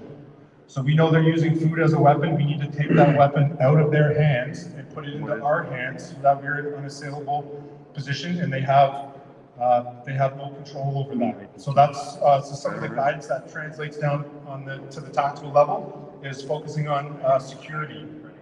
I'll just talk about quickly what I've done in my community. So I'm from Halliburton County, and so me and another guy, we started a local group just focusing on food security and community building. We thought we were going to get 10, 15 people. Our group's up to like 150 people. We just had an event a couple of weeks ago. We had 250 people come to the event.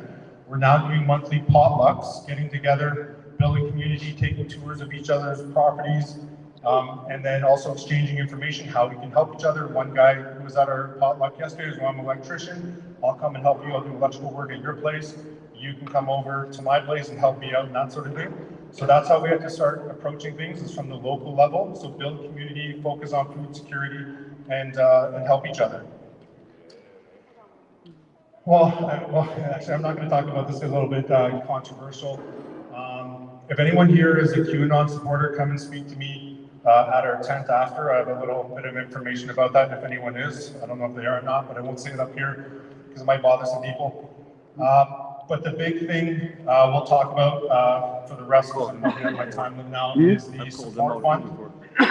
So what we've had, our organization since our inception, which is over a year ago now, we have raised over $100,000 for people in need, whether it's veterans, whether it's freedom people, whether it's getting people's trucks who were damaged in the convoy to get them replaced with equipment and that sort of thing. So we've raised a fair bit of money and got into the hands of people in need.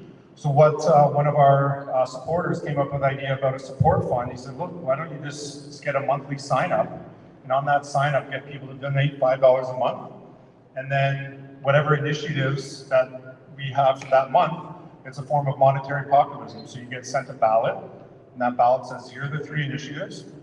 Where would you like the money to go?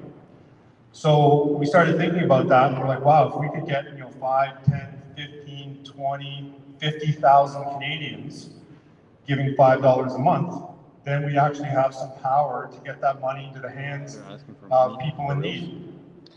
And we're not trying to attack the Democracy Fund or the JCCF for what they're doing, because they are doing good work in helping people.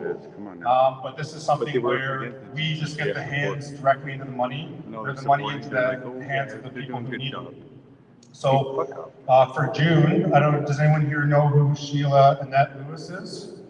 Nope. Okay, so she's a 58-year-old lady who was denied a transplant because of her own personal medical decisions. And to save her life, we need to raise about, I think it's about $700,000. Don't forget, we have a patient from around here that died from kidney failure because that sort of thing. That same reason. But imagine with a lady in her position, where if we had 100,000 Canadians giving $5 a month, we could save that lady's life. What about Garnet? And this is something that's happened just recently nearby in Sudbury. There's a young man named Garnet Harper, who is a father of 5, who just passed away in May because he was denied a kidney transplant. So this is going to continue to happen. So we get enough people together and giving, whether some people give more, some people give $100 a month or 20 or 10 or whatever it is, we can start to build this fund. He probably is. And then get in the hands of people in need. Because I don't think that you should have to sell your house to be able to defend yourself in court against a tyrannical government. Now we've created a completely separate bank account. We just published, I think yesterday, our bank statement for June, so you can see exactly how much money's come in. We show proof that the money's been sent out, and then we write a monthly report where it says, this is how many people donated, this is what the average donation was, how many people responded to the survey, and we have the different sort of people listed. So we've had, everybody's listening, right, guys? Is for the family of Garnet Harper. We invited them down. Unfortunately, they weren't able to make it over from Sudbury. And then we have Shaba, the truck driver, I think he's from Windsor. So we have him on there. We have another guy, we always get a flack from this. We got another guy named Pat King from out in Alberta.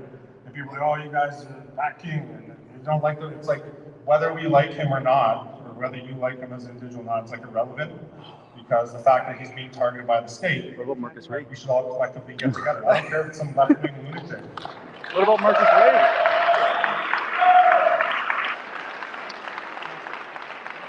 Because if they're being treated unfairly, we should all, as Canadian citizens, should be there to defend them, even if you hate their guts. Now, if you say, okay, well, I don't want to support that person, then you just don't vote for that person. That's how it's sort of broken down. One of the other options we have in the support fund is you have an option to tick off and say we would like 10% of the money from this month to go to a veterans organization. So the last one, we had Veterans and Everyday Heroes. There's guys who raise money for service dogs. A lot of I think the majority of people said, yeah, give 10%, so we sent the money to them.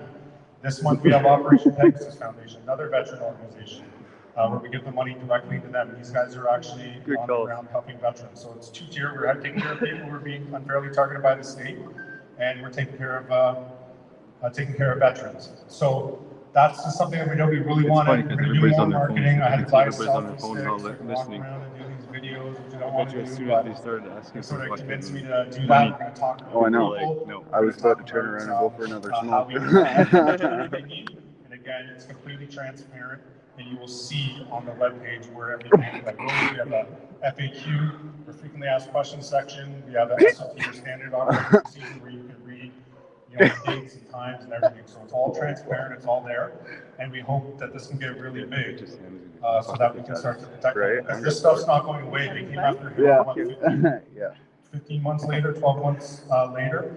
After that, there's going to be more people. They're just going after the big fish right now. It's Tamara and Chris and Harold. It's going to trickle down. They're going to keep going after people. So we need to sort of unite together as Canadians to try and protect each other from a tyrannical state. So that's the support fund. We have cards over on the at the barbecue area. And please, it would mean a lot to us if you can sign up and we can start helping people. And I'll just leave it on this. We have, does everyone here know who James Top is? Now that's a hero. So if you don't know, James was one of our veteran brothers who marched across the country to push back and protest against the government's mandates against federal workers in the armed forces. What happened to he is radio silent. Yeah, he still is a veteran. Yeah, he's still a veteran, but he's not with veterans agreement anymore. Too much from him. He sends us some messages that we put out on our social media. I'm going to make people find her so get an much. update of where he is. But what we did is we had Yan, who was somewhere in the back, and he took a great photo of James touching the Tomb of the Unknown Soldier back on June 30th last year. So what a lot of people don't know is James burned through his life savings to pay to march across the country. He meant hero. So Yan and V4F got together and we created limited edition print of him touching the tomb. It's 11 by 17 and it's $125. We're only doing 250 of them. The first numbers 1 to 5 went to James. Numbers 6 to 25 went to the people who marched with James across the country. And so we're selling 225 of them. They're $125. $25 goes for the expenses, the paper, the ink, the machine that cost a fortune to we're going for a smoke. And then $100 of every print is going to go right to James. So we're going to try and raise them $22,500 if we can sell them. I know. I don't understand. $23,000 to raise the fucking James for what? Because we don't have enough money for fuck's sake. And that's just pretty much it for me because I got I think there's about 7 or 8 of us vets there, so please, we'll be here as long as you guys want. And I know they went off our food. We're definitely being watched. Ever since. Free food? Yeah, we look forward to chatting with you. So thank you very much for your time. I appreciate it.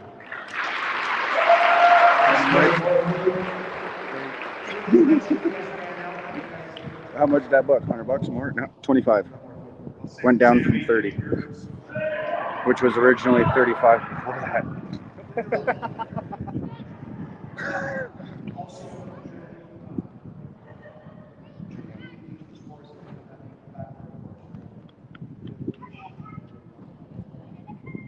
Okay, well they're taking like an intermission thing. I'm gonna step back with my cigarette.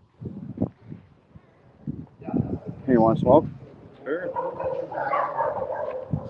So our team partner, Darren Smith, is over in Sudbury, and we have a community intelligence briefing that we do.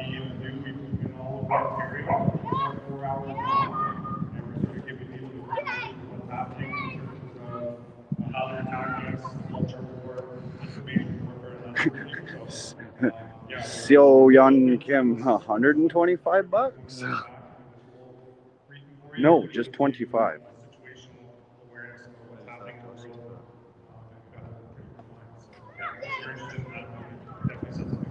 Yeah, man. What's up? No, not at all. Perfect.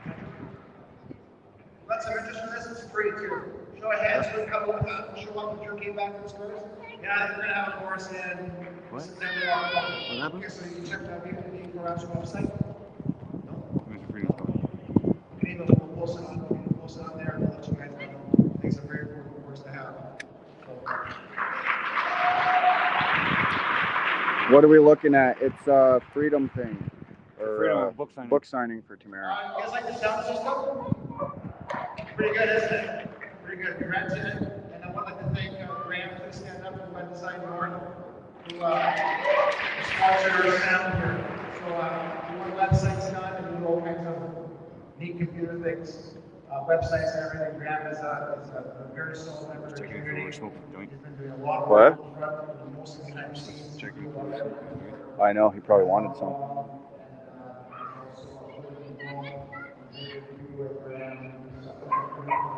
Come on, they all know us.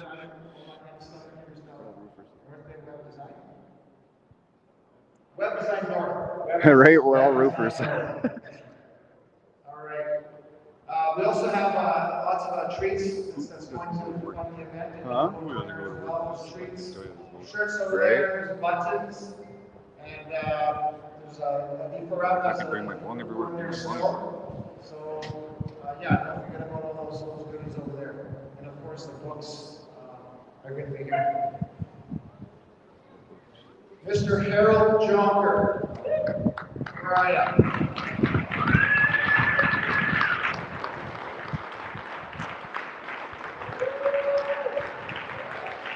We have a lot of freedom with the threats to our national security. I guess Harold can be considered a transportation threat to our national security.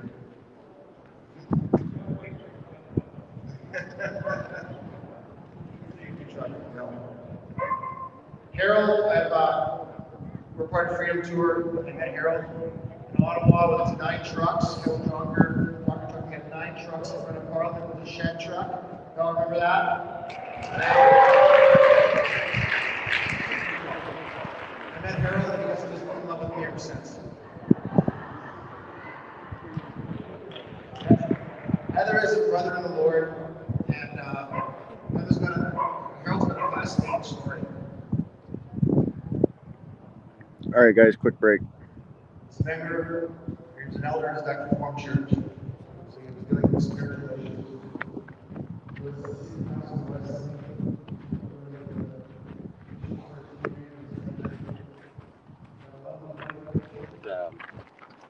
Get him.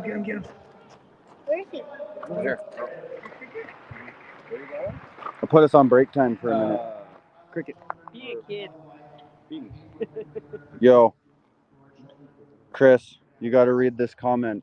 What comment? This one right here. You get a free book because you held the actual line, not her. Why did she get all the money when she wasn't even on the front line?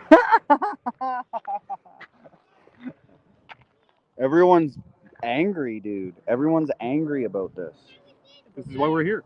Yeah. Because you're like, I mean, yeah.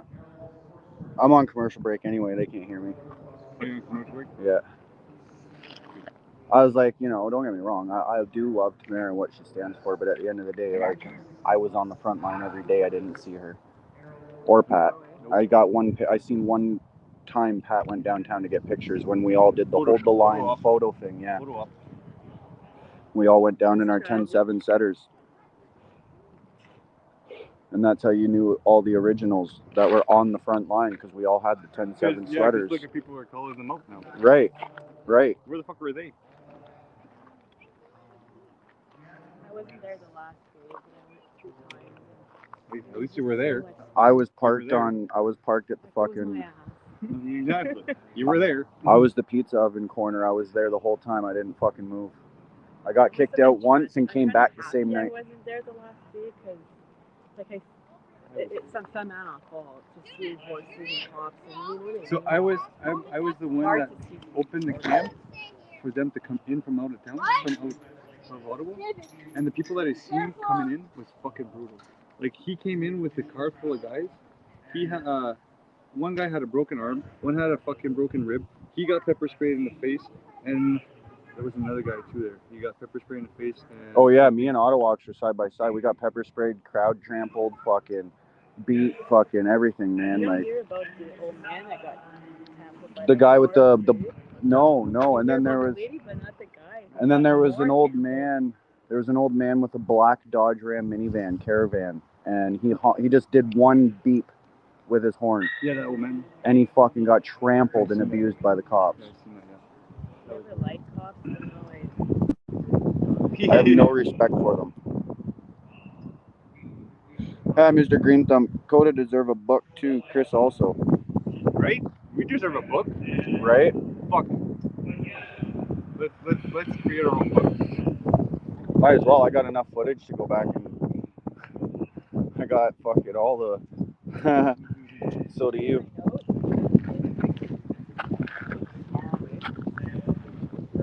Hey, you want to hold that for a sec? We're still on break. Point threes. You can take it off and talk if you want, but That chicken dance. People are loving the fucking master grifter, that Pat King. Quoted. Oh, I know. He gets out of jail or gets free, and what's the first thing he does? Come online and ask for money. Pat the very busy. First thing he did. Pat busy fleecing Queenie for all her recent settlement money. Him not angry? Am I surprised? Where are books? And you got to remember, these are people who have been watching since day one. They know who is good and who is not. They know who's fucking doing this and doing that. Well, yeah, because they're the fucking viewers. They fucking watch everything. Right? We show everything. We don't just show like someone's face, do an interview, and then the camera. We show everything until it's done. Do something stupid. Okay, well, we'll be around. We're not hard to miss. Look for the tall guy. That was my cousin.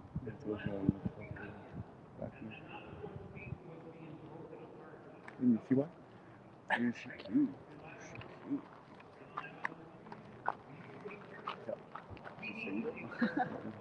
No.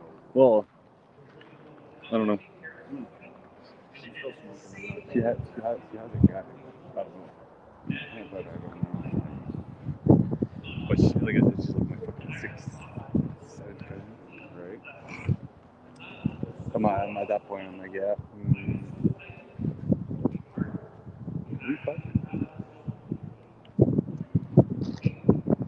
We're not even muted. They can hear us. Ooh.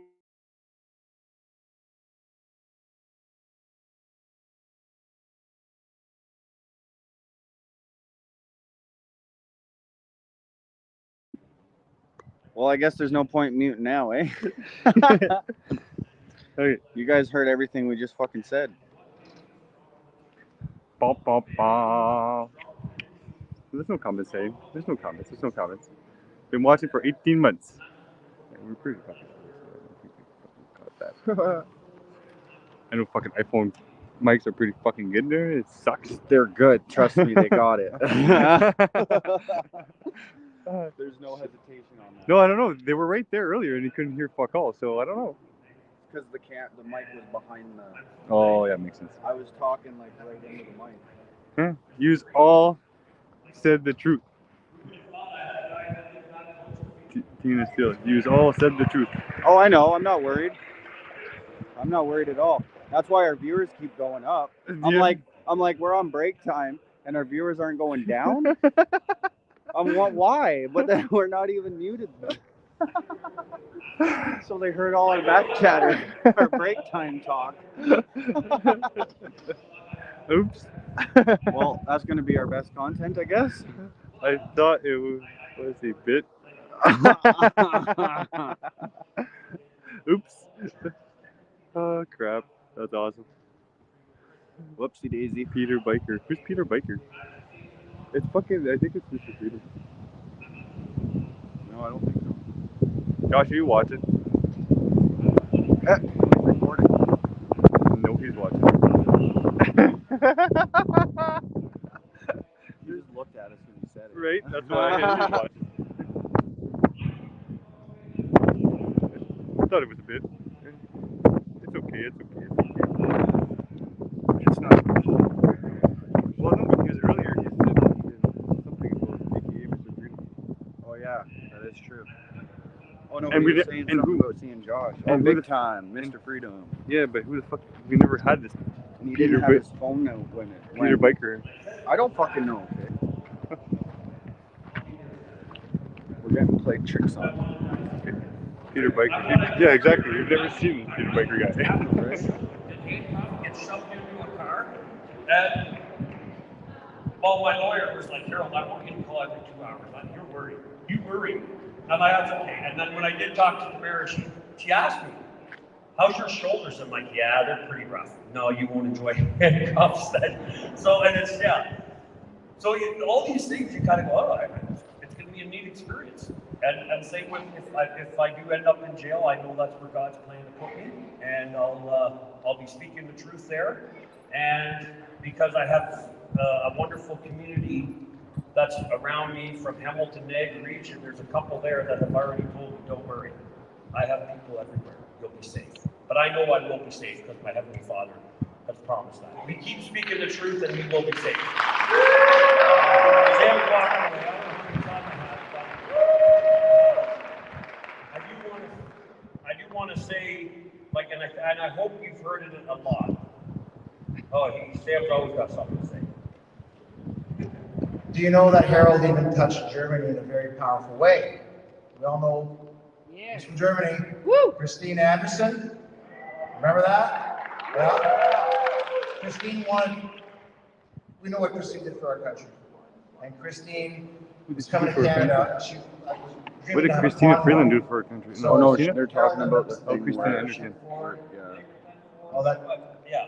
What'd she do for her country? Oh, yeah. Well, she told me Okay. when she kicked her. Oh. Because of the fact that I have a great team of supporters that are around me that have said we need to help you, Huh? and we're going to do whatever it is to raise funds for you. and Hey, Georgia whatever, Peach. and I'm so thankful for these ladies. What's that going are on, everybody? And their husbands. Somebody called me and said, you know, so-and-so's coming. Can you sponsor? So we did. And a little bit later, it's like, can you organize something? I'm like, I think she would love a convoy. And we did a convoy. And oh yeah, it was trying to pretty find the cool. comments? And cool in a way, but kind of like going underneath the bridge and seeing the crowd. Like it wasn't a crowd, but to see to experience that again, it brought tears to my eyes again. So I got to be careful how I talk about it, otherwise I'll be standing here in tears. But it was pretty amazing to have this lady sitting. I'll leave that comment. Yeah, this far apart in the truck. Well, maybe a little closer. And then a lady in the bunk. Yeah. And Hey, Pooh Scissors. yeah, Oh, fuck, Pooh Scissors she here. was just so thrilled to Yeah. be part of a Yeah. truck drive, Oh, fuck. ride with Cool. a truck driver. And that's what's been It's with Pete so, bro. I've been so thankful for. The experiences, the people I've met, like I don't know her, what that and is. to be able to Inquiry? share a Public shot inquiry? of screwball with her. Inquiry Public too. It was pretty cool. I don't know if anybody knows screwball. IP2. But What is IP? peanut butter whiskey. It's It's got to be IP2. screwball. Some kind of It's like for a truck. Black Sheep, Misfits, It's and something you can screwballs. find online. Well, that suits us, doesn't Shows it? and stuff, and they'll And- put channels up there Yeah, that they can go it's kind of troll cool. Just or if they like she them actually said this is too. my best second Who's in birthday here, so- ever. And it's like, Yeah. but she had a bad truck accident. What's going on, Pooh? The How truck you doing? took 7 years to that day. And, Whoa. so yeah, Most that's streaming so now, they neat, only right? want our Just money. thinking This is somebody why I could keep say grifter, but there we go. Also, Harold, Keep up the good work, Coder and Chris. Hey, thank you. Thanks, Alex. means a lot. That's where I do suck. I don't know all the information. Yeah, no, she probably doesn't either. But there is a website, I think it's supporttruckers.com. And there's a few people on there. I'm named on there, but also there's a Jay Vanderweer from Niagara region. He's live from the shed. He got arrested in Ottawa and that day, and Chubba is on that as well. And I've been very thankful that I've been able to share what I've been receiving through the funds that we've been raising to support these guys. He's been sharing. Because their trials Sharing are is coming caring? first. Like you get I guess Tamara and Chris are coming in September. Chubba is going to be in September. These guys, their trials have to be taken care of first. Because if those trials go the wrong way, probably mine's going to too. But so we're making sure that the trials that are coming up receive the funds. And I'm very fortunate. Can I get my funds? If you want to call it fortunate, to have well, I had 3 different lawyers from the JCCF, so Justice Center for Constitutional Freedom. They've been giving me all the support I need, and it makes it quite a bit easier than that you can support those who don't have that opportunity, right? So we always got to remember these guys, and in our prayers as well. We're pretty tough guys. We think. But we do have moments, not moments of where is this going to go? But yeah, you have your memories. You start thinking, and you do tear up and choke up. But you're looking forward to it. I know one of the lawyers, or one of the, I think it was Chris Barber, said I'm actually looking forward to being in court because man, we got the truth on our side, and that's what's so beautiful. It's easy to remember, right? The truth is easy to remember. When you tell a lie, you got to remember that lie. Right, guys? The truth is easy to remember, who was actually there and who was not. Right? So that's what we have. We have the truth, and it'll set us. We have the truth, and you guys have the truth and proof, right? You guys have all the truth and proof. You guys have been watching it all.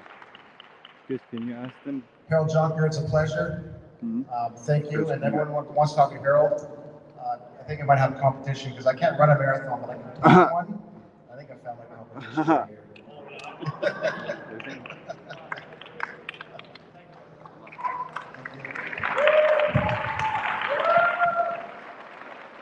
We heard the word Yan. Where is Yan? He was just here. Yan? No, Yan, not Dan. That is right. Yan, doesn't walk around with a big camera. He is an incredible photographer, and he's done a lot of pictures of people that are really invested in the freedom movement. He's done to there as well. And I want to Josh is going to do his freedom song? If not, I want you to look up Yan on the internet, and I will give you the directions on how to get to some of his work. And to see what he's doing, because he's doing incredible work. Yeah, well, I mean, jump over that tree first. Oh, he forgot something. He's got this. He's got this. Oh, here he comes. Look at this. All right. Reminds me of The Price is Right. Remember that game where you could run? we all know Yan. Here's the photographer. Sorry, Yan, I'm putting you on the spot. There's a lot of good photographers out there, but this one is really good. And he's done some amazing work. Just a couple quick minutes here, Yan. How can people find your work on the website? Here's what I'd like you to do. Jamestown photo. That's for I'm working with Vets for Freedom, as Drew had mentioned. All right, let's keep it simple. So for you, Christine Anderson's shot is available at 125. $125 for NFG. But, this is my newsletter. You guys can all sign Yo, up. what's going on, NFG? Take a scan, sign up, and there's something special in September. And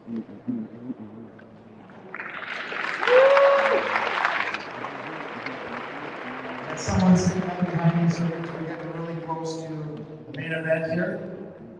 There is, look at this. You all know what this is? This is North Bay's own Dan Freeman. Is his handle, Dan Freeman?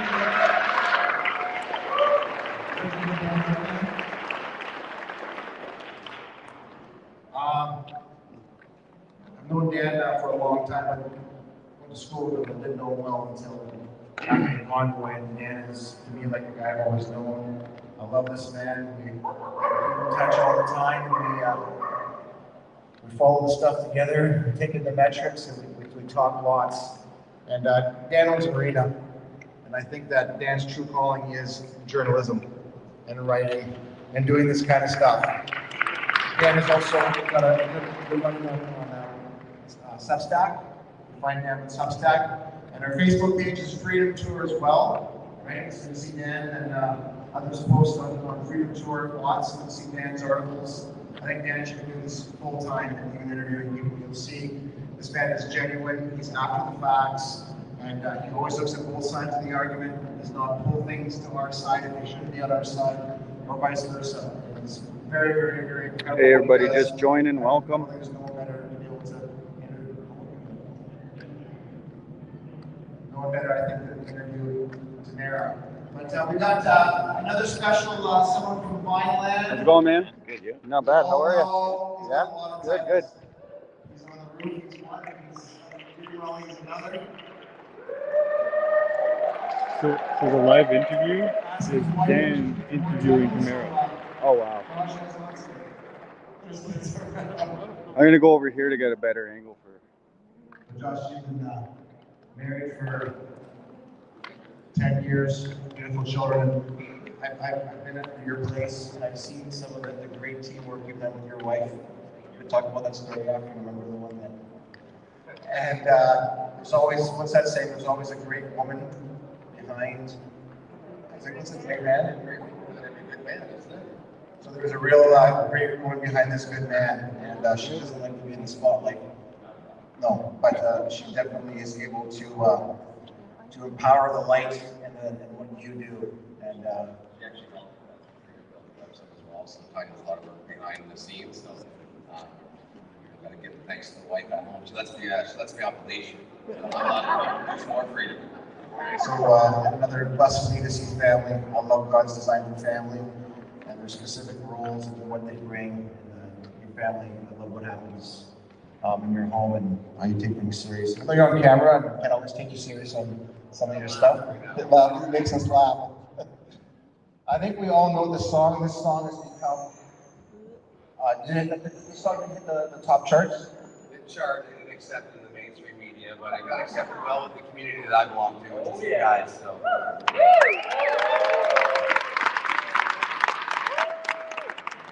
A little guitar here. All right. I'd like to say thanks for everybody showing up and keep showing up. And this is my first time actually meeting Tamara. She came to my hometown in Lincoln about a month ago, and unfortunately I was away and I didn't get to meet her. So today is the day, and I came all the way up here to meet all of you beautiful people and to meet her beautiful soul as well. You might know the song. If you know the song, sing along. Don't know where I'm going, but I know we'll be together, looking out over horizons, all the things that we will see, and we'll just keep on going. Destination unknown. If we could stay this way forever, rolling down the open road, singing out freedom. What's living without freedom? Life's about living strong. What's living without freedom? Don't know where I'm going, but I know.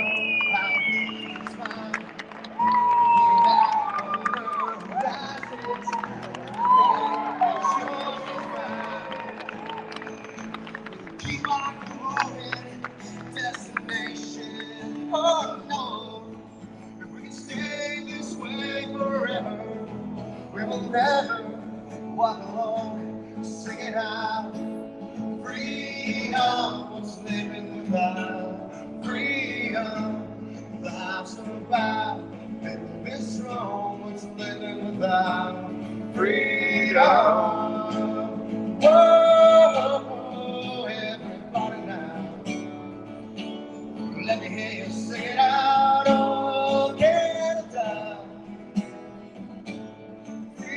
Whoa,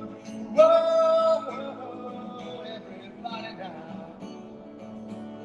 Let me hear you sing it out again now. Freedom, freedom. What's living without freedom? Life's about living strong. What's living without freedom? Everybody, the beautiful Tamara.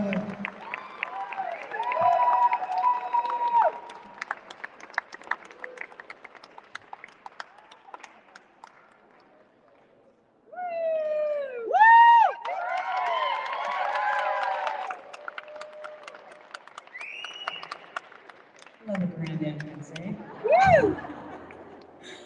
Oh wow, so great to see all of you out here today and so many familiar faces. I can't tell you what this community means to me. I will never forget coming through North Bay, Ontario in that convoy.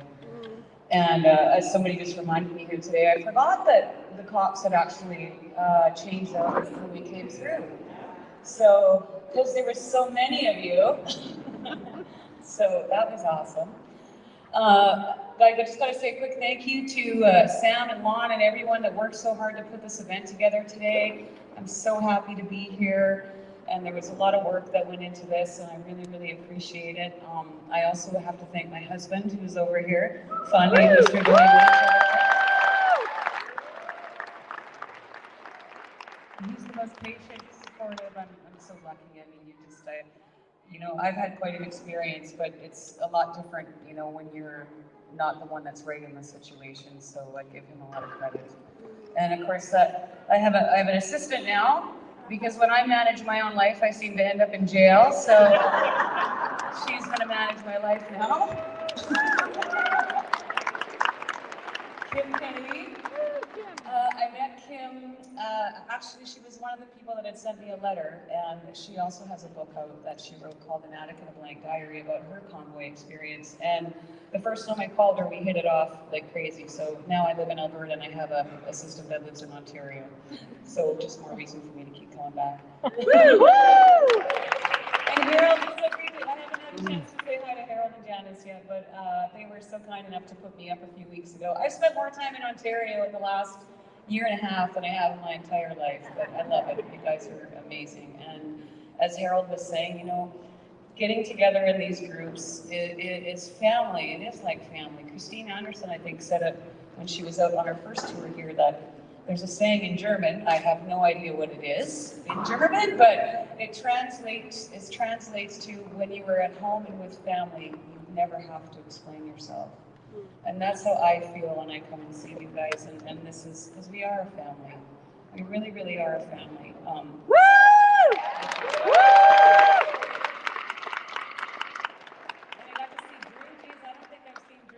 Before the big takedown happened in Ottawa. So a shout out to our veterans. I think most of you know that when we started the GoFundMe, that was very important to us, that if there was money left over, well, we didn't know at that time we were going to raise $10 million, but it was very important to us that we got that to our veterans, because you know what? They are not asking for more than we can give. We should be giving them way more.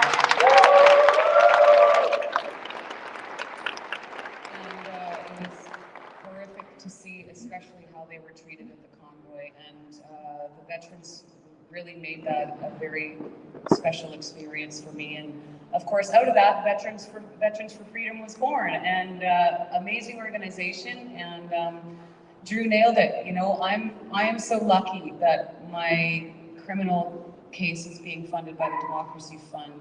Harold's got the JCCF backing him, and as does Chris Barber, but there is some people out there that don't have these organizations behind them, and we can't forget about them. Like you said, Pat and Trava, Candy Cito, I know, you know, she hasn't been able to work for a while, so there's lots of us that still need help. I don't want you to forget about them, because this is not the Tamara Leach show. This is about Canadians. This is about helping each other, and we said it when we were there, no one gets left behind.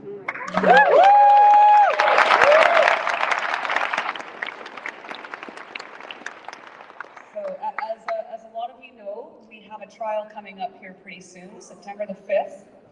Chris and I are co-accused, so our trial is going to run from September the 5th until, well, they've actually just added some dates. So believe it or not, we're going to have about 2 full months. Well, not full, sorry. We're not sitting every single week, but mischief charges. Mischief charges. It's looking like September 5th to about November the 2nd. Yeah, it's crazy. But let's go. You know what? I'm ready to dance. Let's do this.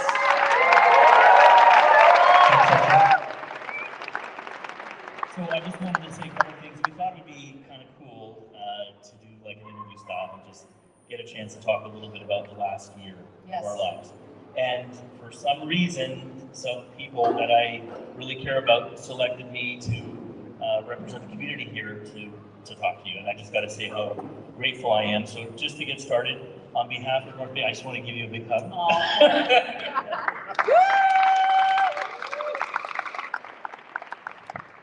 This is the second event we've had in this building, and quite a few events since the convoy. So it was the catalyst that set off a fire in North Bay and Callander and this community. And you've meant just a great deal. You've been a beacon for us here, as the convoy has, and we're very grateful to have you back. Thank you. Thank you.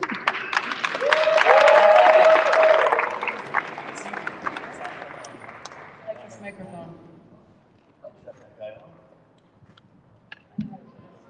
Check 1, 2. Check 1, 2.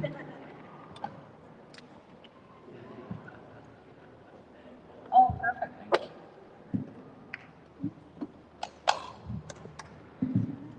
Okay, how's that?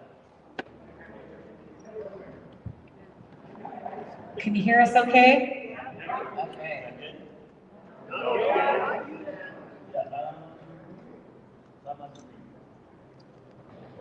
How about this guy? Microphones. So this is awesome. I mean, it's really exciting for me. I have to say a couple words to North Bay, right? And the convoy was revolutionary. It was the beginning of something for us. It was definitely the beginning of something for me. And it's changed the course of history, not just in our community, not just in my personal life, but in Canada and really across the world. And we don't realize it. We don't realize it at the moment. I'm sure you didn't realize it when you first got started, exactly the impact it would have. And I think, thinking about it, looking back over the last year, if it was anything, it was a map. And it was quite literally a map directly to the heart of Canada, to our conscience, to the place that we make our laws, where we've always seen justice, where we esteem to be better people. It was the heart of Canada, the soul of Canada, the conscience of Canada.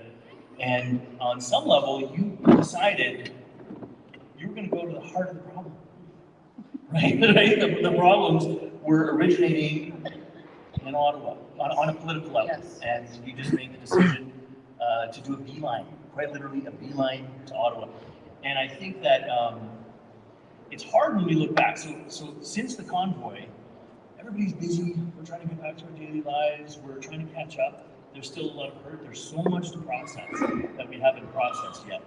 And we're still trying to make sense of it. But to think of it as a map, to think about the 3 weeks in Ottawa as our map for how we are to treat each other, for what it is that we need to do to make change in Canada, that's the thing that I think that I take from that experience. That we can then take that map forward, and sure it was a physical place, but we found each other right across Canada, right across the world. We found each other in Ottawa, and that's something that we absolutely needed. So I would love to spend a few minutes. I'm super excited about the book. Thank you. Right, that you took the time to tell the story, to give us kind of how the sausage was made. We have so many questions about what was going on. We saw it through our conversations, we saw it through social media, we saw it through the media, which was incredibly distorted. And it's so amazing to have the back of the like in the back of the truck. You know, I'd say in the boardroom, but really in the back of the truck. You know, but I wanted to start from the beginning, right? And one of the interesting things I've been listening to a lot of your interviews. You've got a background in politics, right? So this wasn't your first time getting people together and representing. Can you tell us a little bit about your experience in politics before the conference? Yeah, well, I mean, I was loosely involved in politics, I would say, in the early days. I really just started really paying attention about the time of the sponsorship scandal. And that led me, obviously, all of you know, I've worked in the oil and gas industry in Alberta for a number of years, and with the legislation that the Liberals were bringing in, it was literally killing my province, literally killing my province. So I became, I started attending some local rallies and became an organizer with them. Following the 2019 election, I met a gentleman by the name of Peter Downing, who was starting what became the Wexit movement. And that morphed, I sat on the board of directors for that. And then that morphed into the Maverick Party. So we actually created a Western Independence federal political party to run in the last election. And that was a great experience for me. I mean, I also, in the 2019 provincial election, worked on help my MLA with his campaign as a volunteer, door knocking and stuff like that. So, yeah, so it's been quite a ride. The other thing I think that I found really interesting, like digging into your background, was that you were part of the Yellow Vest movement, right? Yes.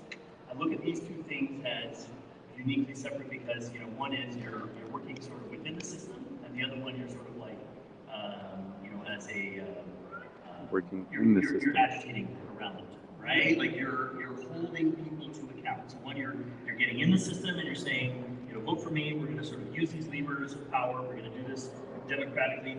But the other really important part of a democracy that not everybody has fully realized or is willing to accept is that being and living in a democracy is about exercising your voice outside the system, right? It's about going to the public square. It's about going to social media and having these conversations publicly and criticizing. Can you guys hear perfectly? Like that is such an integral part of a successful working democracy. And I think that's why they don't want me on social media. Right. Oops. Isn't that ironic? Yeah. Speaking of which, in your book you write about, and I haven't heard this, you write about the fact that literally you couldn't even, there was a directive, some rebellion directive, that you couldn't even look at social media unless somebody was to sort of show you. Otherwise you'd be breaking a condition that we were made of. Well, but I can still look at it. What I can't do is I can't log into any of my accounts. Live interview with Tamara. And I can't ask anybody to post on my behalf. And if I do any of those things, I'll go directly to jail. Directly to jail. Free country. Yeah. And I think, like, you know, like, so going back to the convoy, sort of being a map for Canadians and being a map for just people, especially people living in a democracy, I think, to me, that's one of the big takeaways is that we underestimate our own voice, right?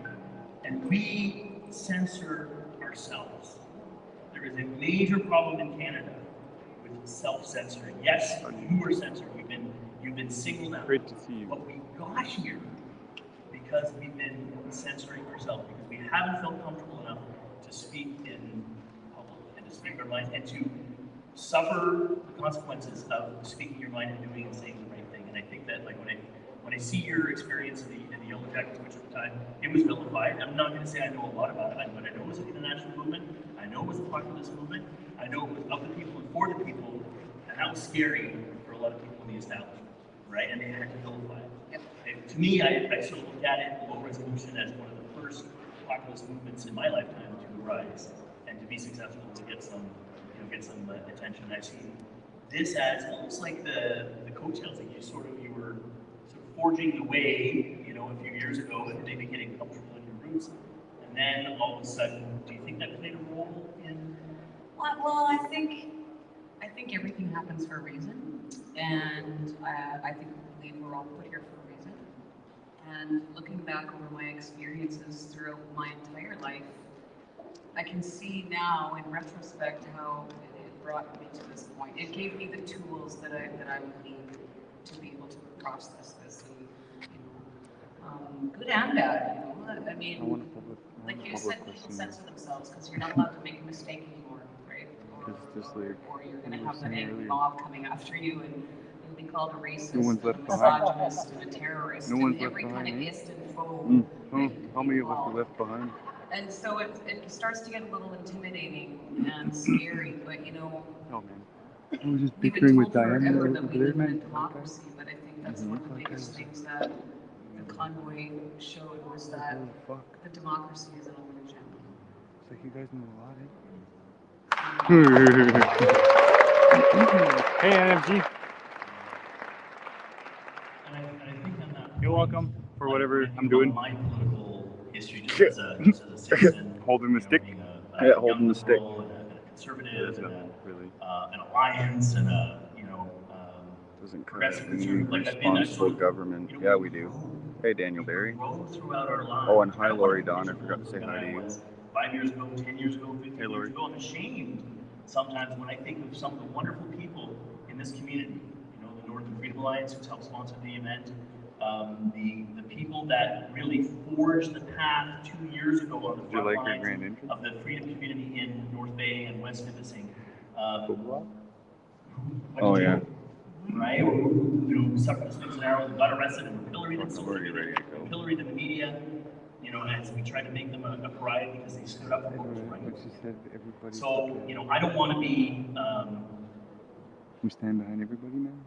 One of the big takeaways is that when you want to engage in democracy, why aren't you closer and louder? You have to participate. You have to take those slings and arrows. And I think when I look back at Chris doesn't like doing that stuff. You stand up and you stand on your 2 feet. Like there's a great passage in your book where you talk about digging your heels in, right? Like this is the time to dig your heels in and to stand up for what's right.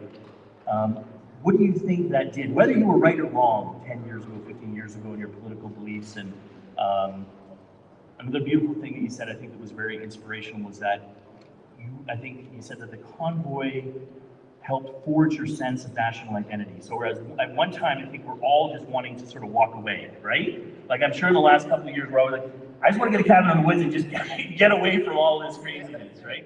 And in the same way, like Western Canada is like, you guys are not treating us fairly. We just want to we want to step away. But then something beautiful happened in the experience of all the Canadians coming together and putting the slight differences aside and coming together under this idea. And I think that just bring us back to that place, to that moment where you felt that unity. Yes, well, the first big epiphany that I had was shortly, within a few days of organizing, because we had chats with all the different road captains from all the different provinces. And like I just said, I sat on the board of directors for a Western Independence political party. And because in the West, what we read about the East is how much, they don't want our dirty oil and we're just a bunch of uneducated redneck hillbillies. I'm a proud hillbilly, by the way. But, and so, and all the stuff that we hear about Quebec. And so, within days of organizing this, I was in this chat room talking to one of the Quebec road captains, and they had 1,000 trucks ready already within days.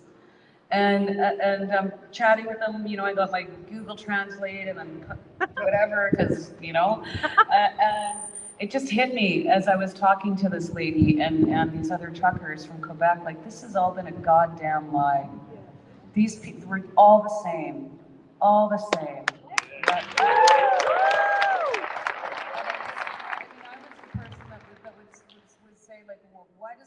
Why do we need 2 official languages, whatever, blah, blah, blah, but I get it now. And that's the other thing I understand now. That is their culture. That's who they are.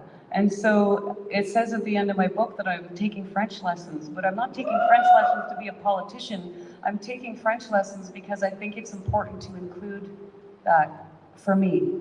That's how much that meant to me.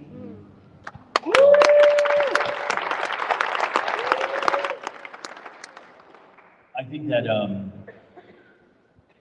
one of the most resounding ideas that came out of the convoy was that we erupted out of despair, and we were cracking under pressure.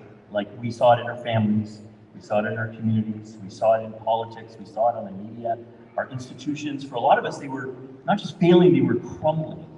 And then so we weren't just losing faith in the the challenges we were facing as a country, the challenges we were facing as humanity.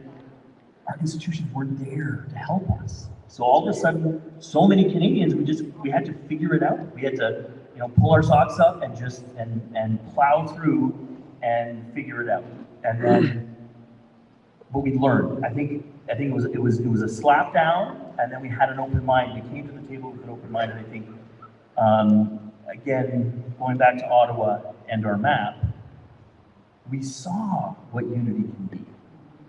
And it was without the narrative. It was without the third person media telling you the way it's supposed to be or the way it is or the way they see it. Without the division, right? It was Canadians just being Canadians. It was every religion. It was every faith, every nationality. It was just Canadians. There was no labels. The labels were gone, right? We came together under suffering, under tyranny, and we knew what we wanted, right? It was like, I remember the day after the convoy came to town, and people just came out to the street, and we were just welcoming the trucks going by again, right, with signs, right, just glowing, and meeting strangers and going up to them and hugging them. And the moment we touched each other, we just burst into tears, right? Like, we just needed humanity. We needed a return to humanity. And it wasn't just our excuse, it was the direction. And I think that's something they can't take away. Like, when I see politics, I'm a little jaded, as I'm, as old as I am now. And I see the division. I just see it. When I see it, and I see the narratives, and I see it and read about it, and I see it on the newscast, I'm like, you don't have that anymore. You don't have that control over us anymore. And one of the most beautiful things that the convoy did for Canadians was just return that autonomy, right? That we are now individuals free to communicate, to hug, to love, to not wear masks. I'm not going back. I'm not going back.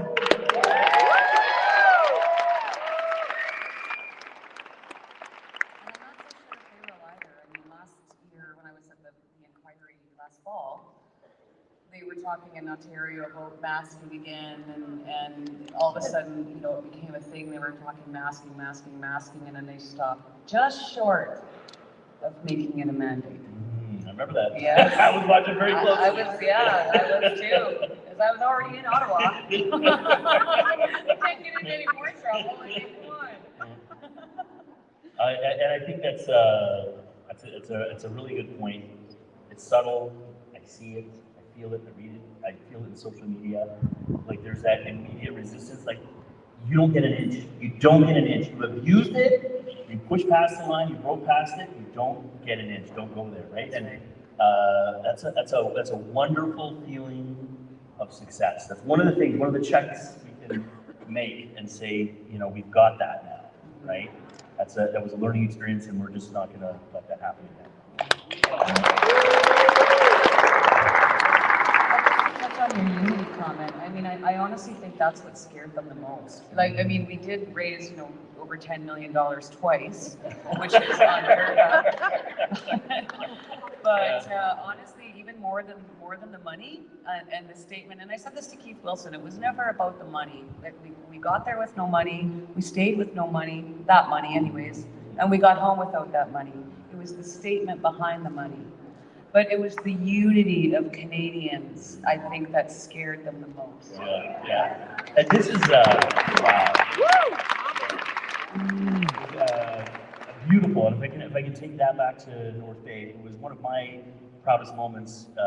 Thinking of North Bay as a community was like we just kicked into this resource mode. Like, supply lines just like popped up.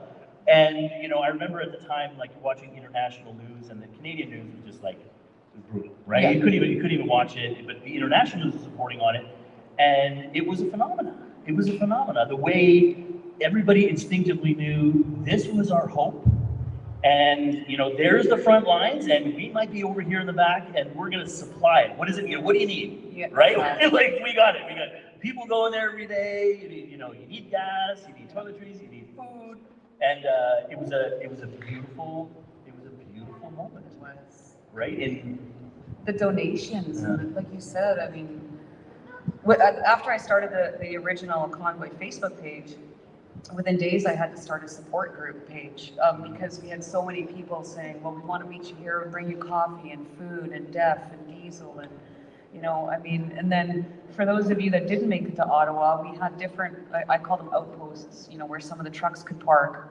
And out there was trailers and sheds full of donations, and they just kept coming. And that was Canadians. That was Canadians taking care of each other, and that's how I grew up.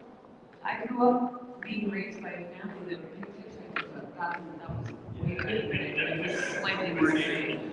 You know, but I come from a family of 6 kids, and so, you know, we woke up many times to stranger car couch, or, you know, we bring home feed them, my dad and mom. Sorry guys, can't really stand there no more. Not a stand-up tripod. I just don't want to stand there no more. All the bullshit, eh? I just can't handle it. We can't handle, that's what we're talking about. We can't handle the bullshit. I just want to leave.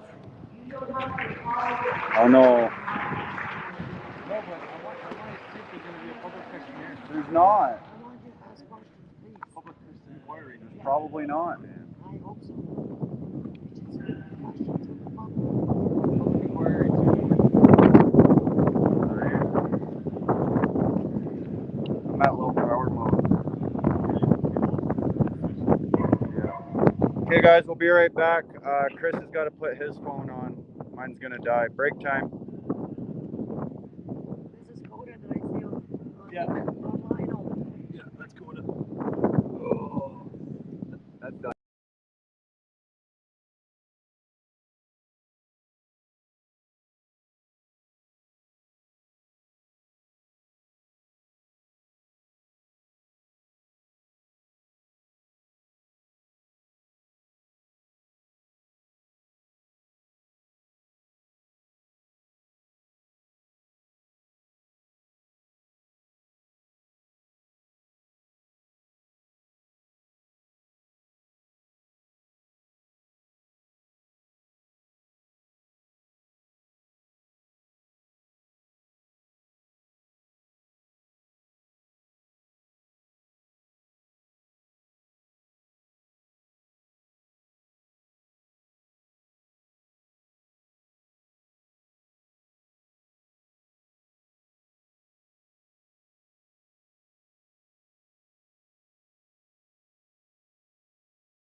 Yo, ladies and gentlemen. Oh shit, camera's back.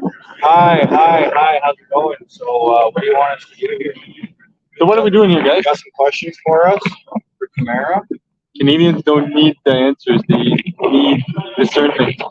The answers was always there. That's Peter Biker. Thanks, Peter. Awesome.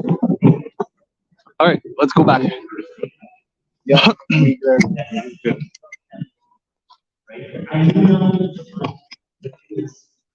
Trying to punish free, but people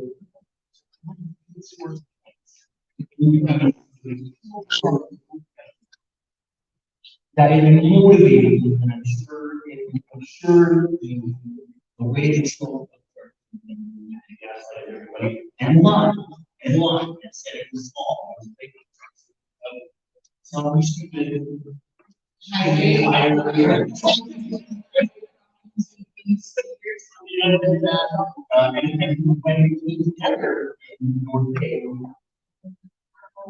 Right, Doris?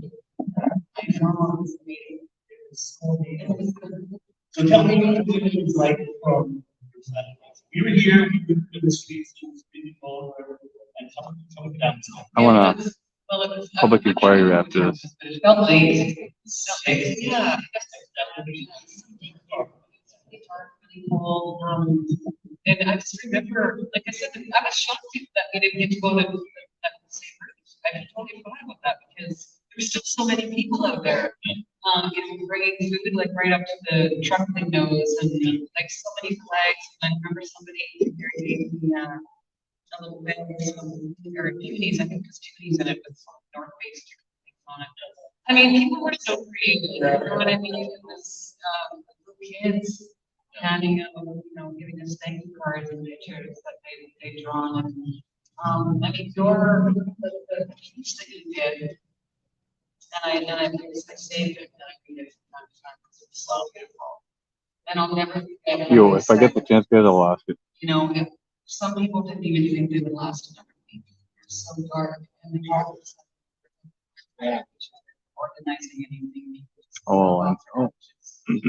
Between me and Coda right now, I'm gonna ask questions if we can get a chance. If not, we're just gonna start screaming shit. Wondering if the host was going to ask any hard questions, right? He's not gonna ask me fucking hard questions. He's gonna make it look fucking good, just like he's making himself look good. And for 2 years, I remember the early truckers, they were the heroes. They likened to, soldiers, maybe rich and this and that, and the supply chain and all that. And then all of a sudden, they went from hero to zero.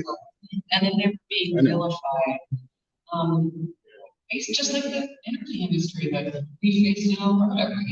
Like it's so crazy that.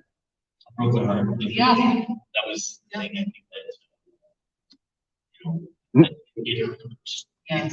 It quite literally hurt because I felt at the time that, the truckers, they were our heroes. Yes. Right? It was right out of the school. Right? And it was right exactly at the right moment. Where's Harold? Harold here. Who came into Ottawa on the front line.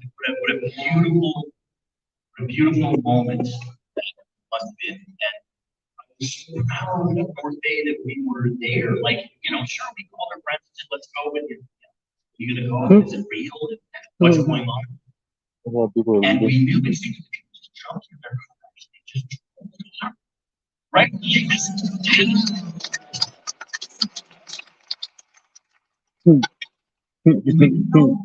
was gonna happen? Not even questions. It's just fucking reminiscing about fucking convoy. No, I know, but they're just reminiscing about the convoy. You realize this is a monumental experience. You're probably reading I know, okay, yes, you're right. It's run on the 23rd in BC. Right. And I joined in Medicine Spark the morning of the 24th. We arrived in month prior to the 19th to 28th.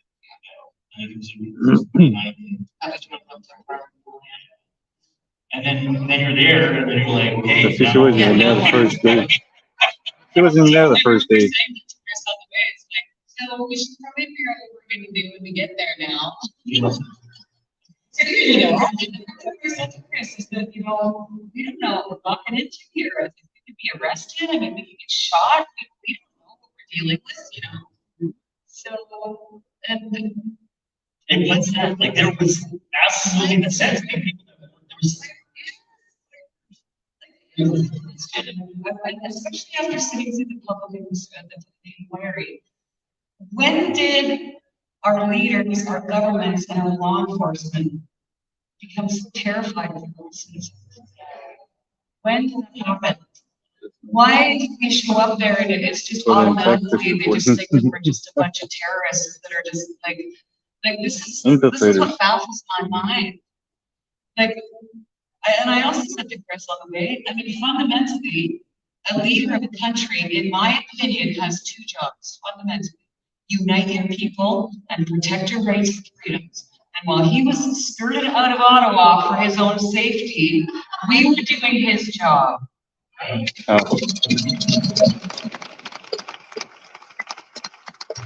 You were doing his job?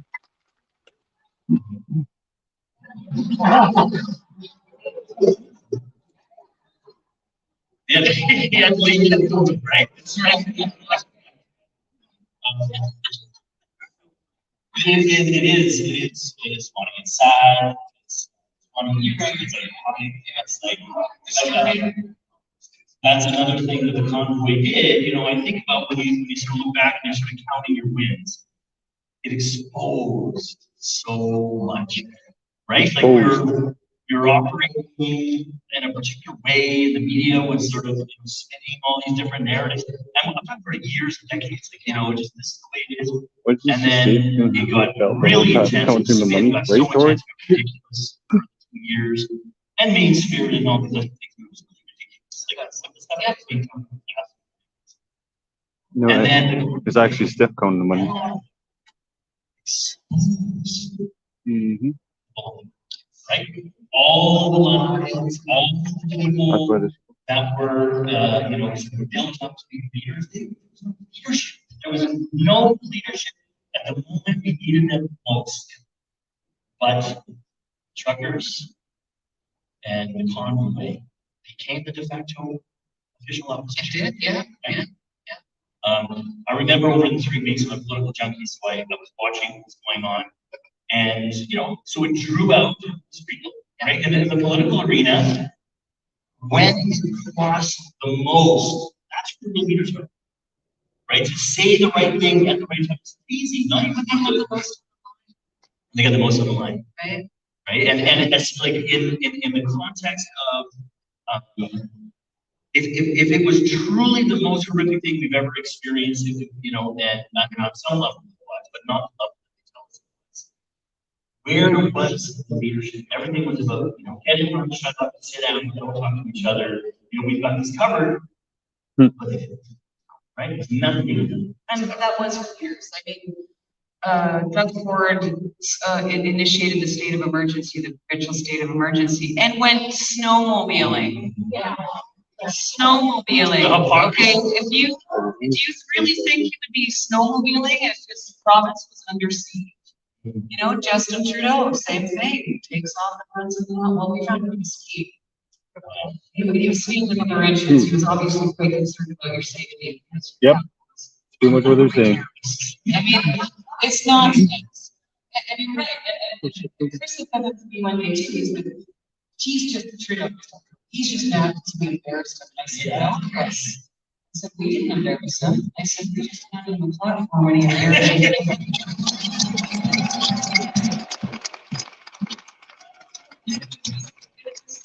Brilliant to behold, because everything they did was just like they were stumbling.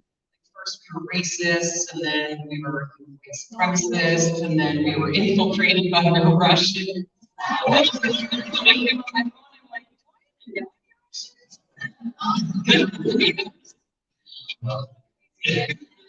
you know, there's the popular meme, you know, that clown, right? It's not why it's so popular. How else can you describe the absurdity of the claims, right? And the claims get more and more absurd in relation to the people trying to run company, right? And they were trying to run company for the most successful humanitarian movement in my life, right?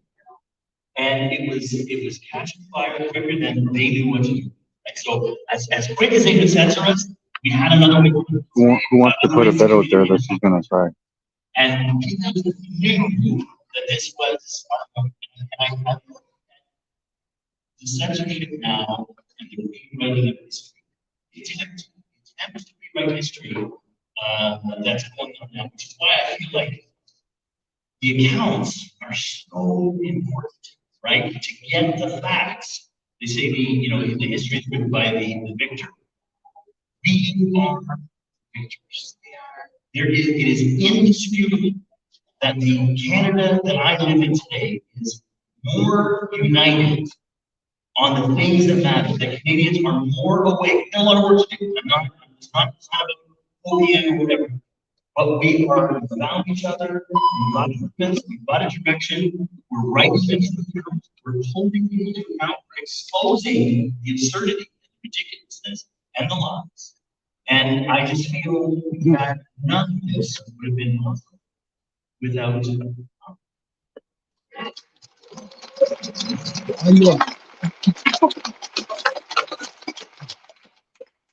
I'd love to ask you a couple of questions just about getting into the legal aspects of it. One of the things I have to say that you resound, right? So in a time of intense gaslighting and a tremendous amount of lying, you're trying to find the truth. Quote is ready, guys. Quote is ready.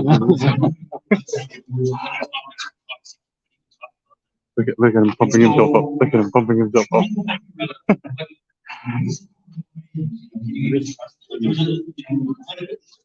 Right? No, I know what you mean. You don't need to answer me.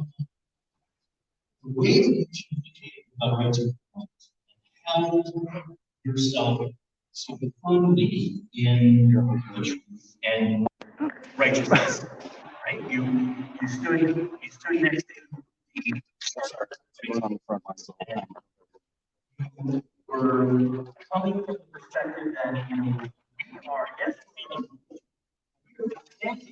what's out. And if you look back at the time, like that was not Canada.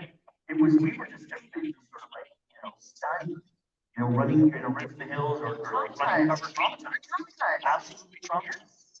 And so I think the idea that it's okay to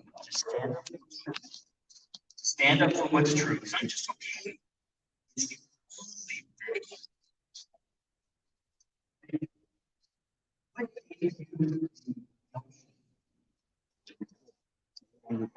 Well,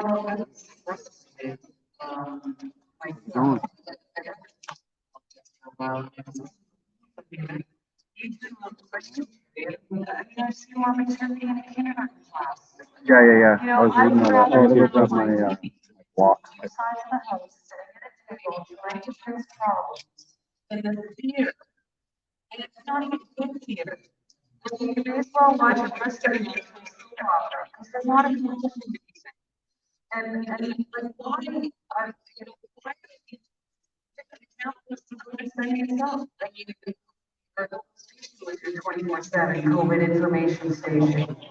The TV, the posters, it was everywhere. We were bombarded.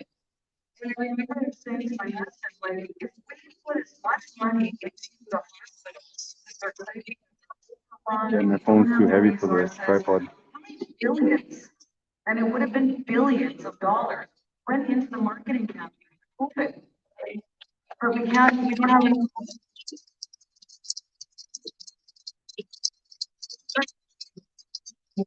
And I was seeing people hurting, and people were killing themselves.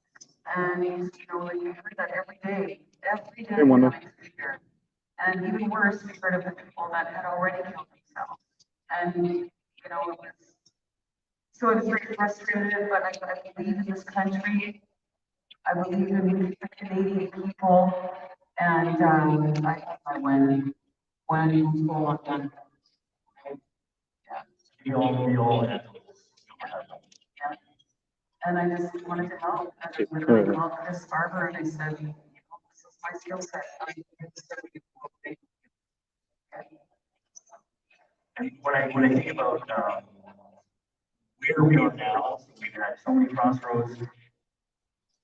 We found each other, we're communicating. No problem, bro. You know, parallel media just popped up. It's healthy, it's plus, it's smart, right? It's so much smarter to the intelligence, the conversation. Things are, it's almost so there's Canada, a different country.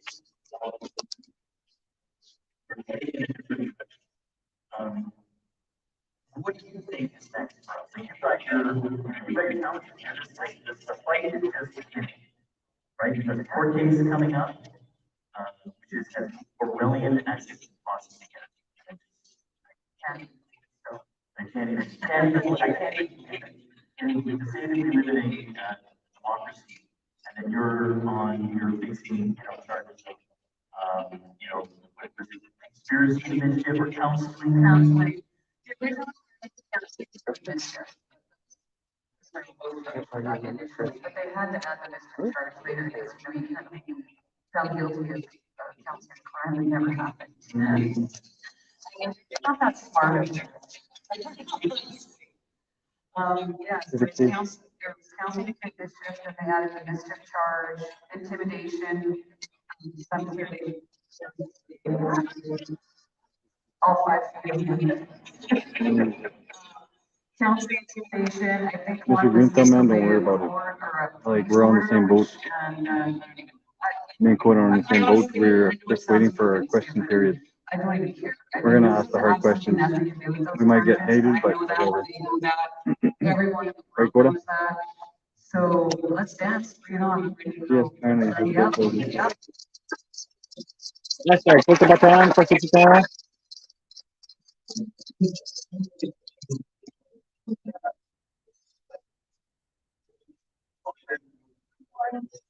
Volunteers get to know, to become friends with you, see the sacrifices they made.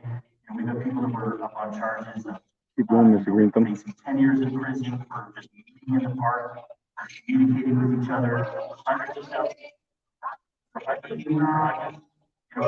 Singing, you did it. Remember when you couldn't sing? All the stream and fact and money to the record, but never saw her or Chris. I know the time. Right, Wanda? And we just had like the biggest super spreader event in the whole country.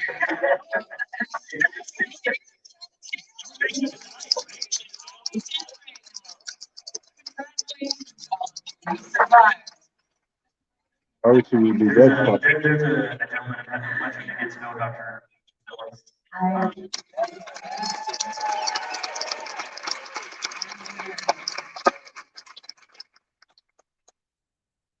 So many people have taken the opportunity and they just stood up. And West Embassy, we had a counselor, she just made international news a few weeks ago for taking the time to apologize for the mandates in our government.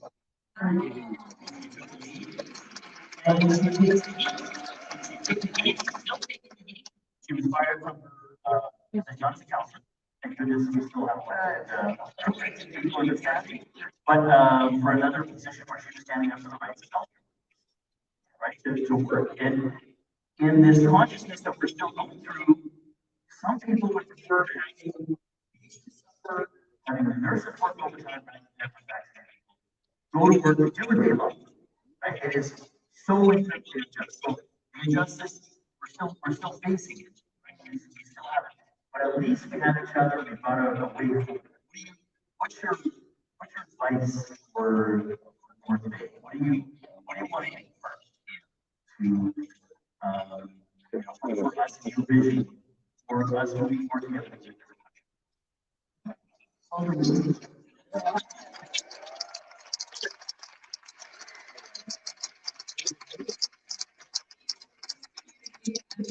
So lucky to stop here a few times now. I think this is my third.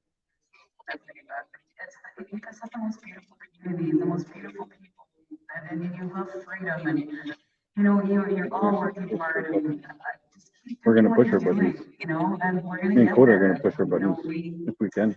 Canada is too wonderful of a country to not fight for, and I am proud to fight alongside.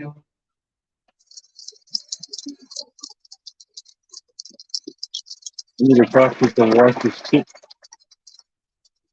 Yeah, I know. There's one more thing you mentioned, you know, there was a time right before feeling was right? Like it was so intense and things were coming together. And I feel like that's that's a perception that we have. Right? We're on the other side.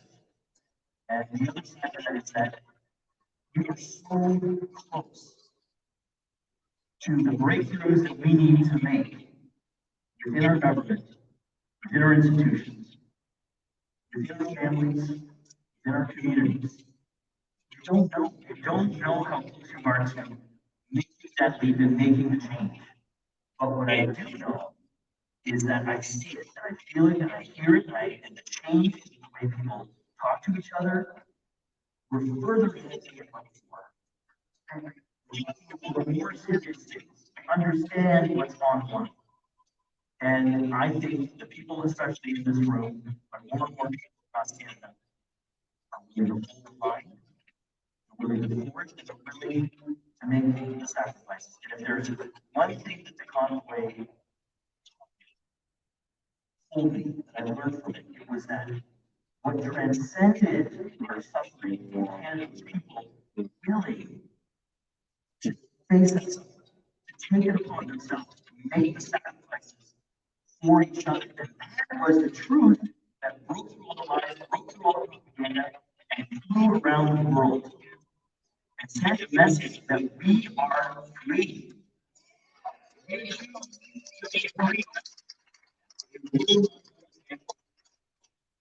do it incrementally, you do it in little bits every day, speaking the truth, speaking your truth, and taking the slings and arrows you take for speaking that truth. Yes. That was the map. That was the map of the convoy to me. I thank you. I just want to thank you from the bottom of my heart. Thank you and Harold and Josh, Mr. Freedom, and to the Northern Freedom Alliance, and to Spartan Chapel, the friends that I've made here in this community that have come together and showed us how to live our lives so that we can change our country. I want to thank you, Diane, most inspiring and supportive person I could ever want to have in my life. It's that courage to make the right decision daily, despite not being the perfect person. I think I've made many mistakes and bad choices in my life, but those are the ones that taught me the most important lessons. Those are the lessons that made me who I am today. And now we live in a world where you're allowed to make mistakes. But you are allowed to make a mistake. That's how you learn and grow. No, it's just there's always that's a weapon that they use against us, right? Not only do they want to intimidate us, but they want to say, you're not good enough to stand up for yourself. You're not good enough to stand up for your neighbor. Yeah, Peters, we might see Dave in a couple of weekends, next weekend actually. Stands up, that makes a difference, inspires the next person. Before you know it, you've got a beautiful. So I just want to say on behalf of North Bay and our community up here in West Nipissing and the surrounding area, and Lisker, we have a lot of people from all over the place. Thank you from the bottom of our hearts for everything that you've done. We're here with you for the long haul, through the ups and downs. Thank you.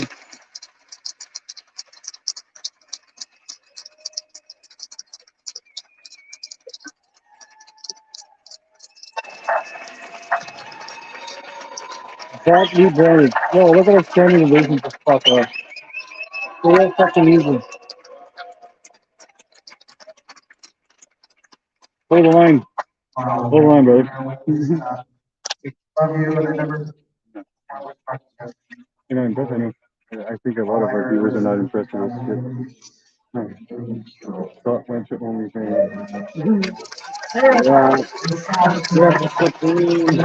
Yes, Supreme. You got book just Very sad. yeah, because there's a lot of links to every other pages, but not to fucking their own. Sacrifice but know what's going on.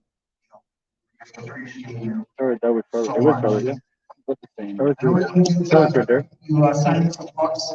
Mr. Freedom. John, where are you?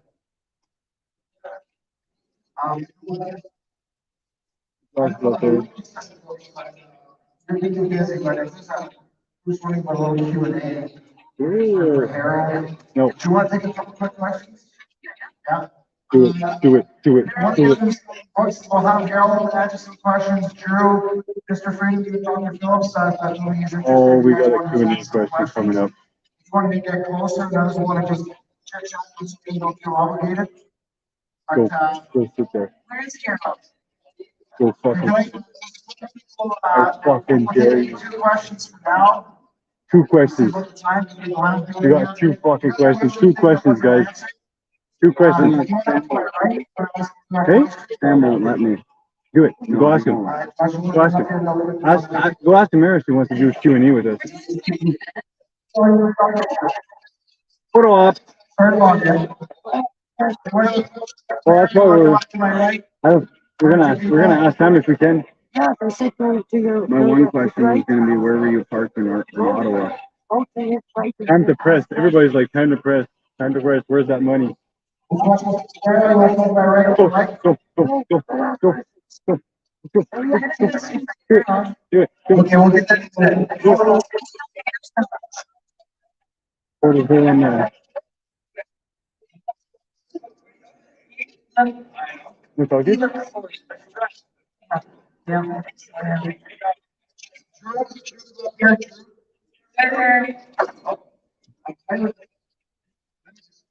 Porter's gonna go up and ask some questions. Do it. Porter, do it. I guess Dan doesn't come up here too.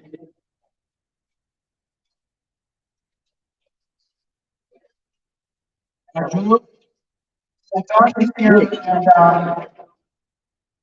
want to show you how easy this is. Everybody's saying let's go. And then get Josh the mic here because he's going to be ask her about her recent home renovation and her hiring on this yes, would donation. Like all of them are fucking a real red pill. Dot was one of many Jackson laid out. We'll always be vigilant moving forward. Government is trying to take our freedoms away, and that's up to 50%. So a small donation monthly goes a long way. It goes to help people like Tamara, anyone that's standing up for our freedom. So it's very Just go stand on the right. Anybody that wants to ask a question, just stand on the right. So I can't get the monthly donation. There's nobody here. $5. So I'm not a hypocrite. I don't have a lot of money to invest for freedom, but this is how easy it is. $5 a month, that's 1 year subscription. $60 paid. Right. Right. I teach jobs, I put my kids in school, so I got a small franchise. Put my kids through school, but giving back to people, big parts in their fighting for our children's future. You can get that back. That's how easy it is, guys. So thank you very much. Go. For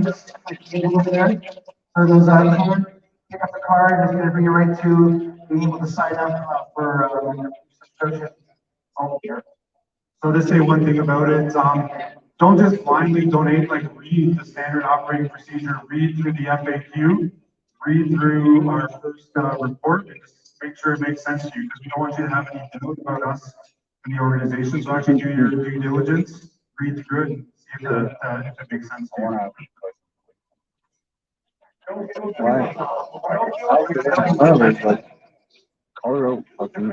Any questions for Tamara? Did you have Karen? Come on over here.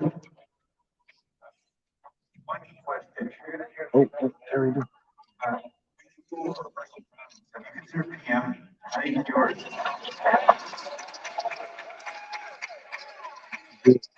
Well, at least you have a leader that actually likes you.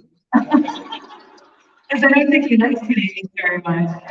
Oh my gosh, you know what? I think I'm horribly underqualified for that position. And No, no, but I no, think not for I think PM. for me, lots of people ask me about behavior politics. Right now, my feeling is that it would hobble me too much. I think I can be more effective outside of politics, maybe throwing my own support behind somebody that I feel will do good things for the country. Look how tense she is.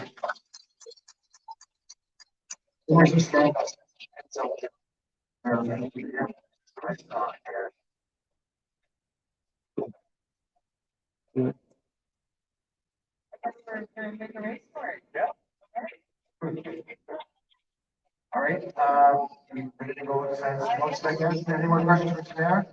Do it. I'll just take a quick Do it. bathroom break and just give me 5 minutes and then I'll meet you at the table. No,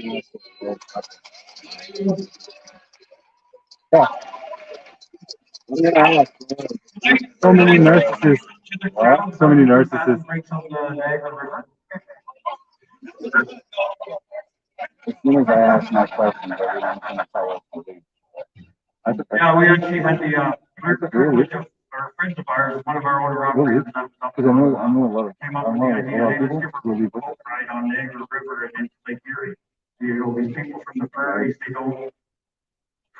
don't realize how much water we have. And even when, I think I'm gonna go stand in when we line. drove her family over the Burlington Skyway, Is that the they were fucking just blown away. signing book Lake thing? Ontario. Yeah. Oh my fucking god. Yeah. Right? So we Stand in line just to sign a book? jump in the boat, jump in the river. Can we Go to stand Washington. in front of Well, that? she was quite very much. So it's like everything turned around. I got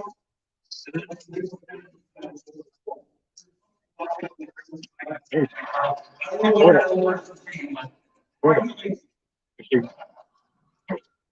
You get it from when she's coming back.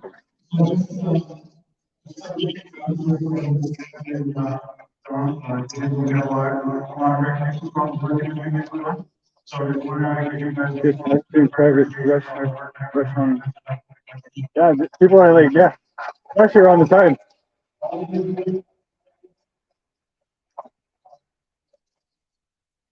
You seriously gonna do it right here? Oh, yeah, fuck, I forgot. Do we get a gimbal? No.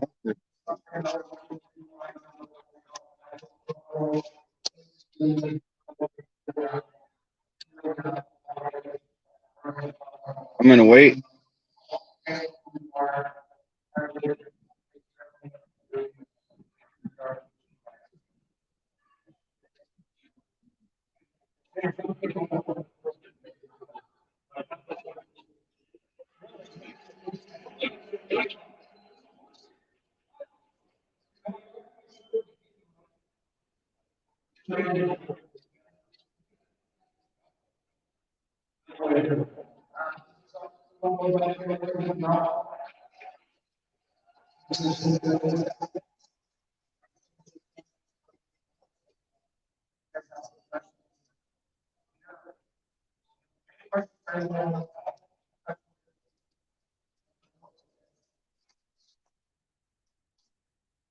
Book signing allowed, but not question period. Go figure. Yeah, there's only a 2-question period. A 2 questions. That's it. Yes, I need to vape after. I need to vape after this. Oh, shit. Oh, I need to sit down. 2 minutes, guys. We're waiting for Tamara to come back out. See if we can rush her.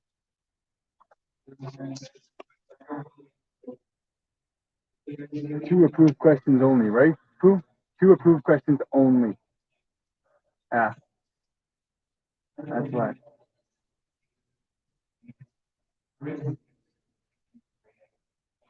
Our OG right there. Hey?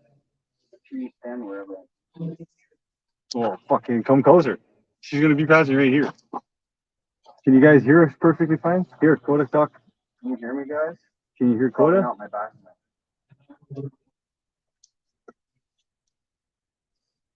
Was that the LGBT sign I saw on the fence? No. It's just the outdoor rink schedule. And this is the outdoor rink now open. It's COVID shit.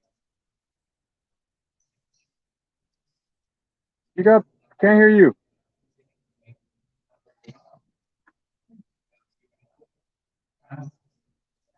Yes, we can hear. Can you hear Coda though when he speaks? Yeah, can you hear me?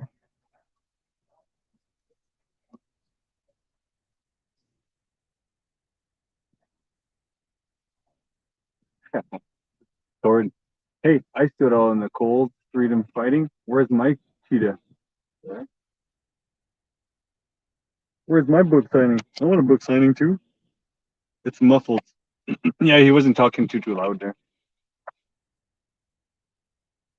I do scrambled. What? Oh, it might be because of the wind. Not because of the wind. And no matter what, the wind's coming from fucking behind me.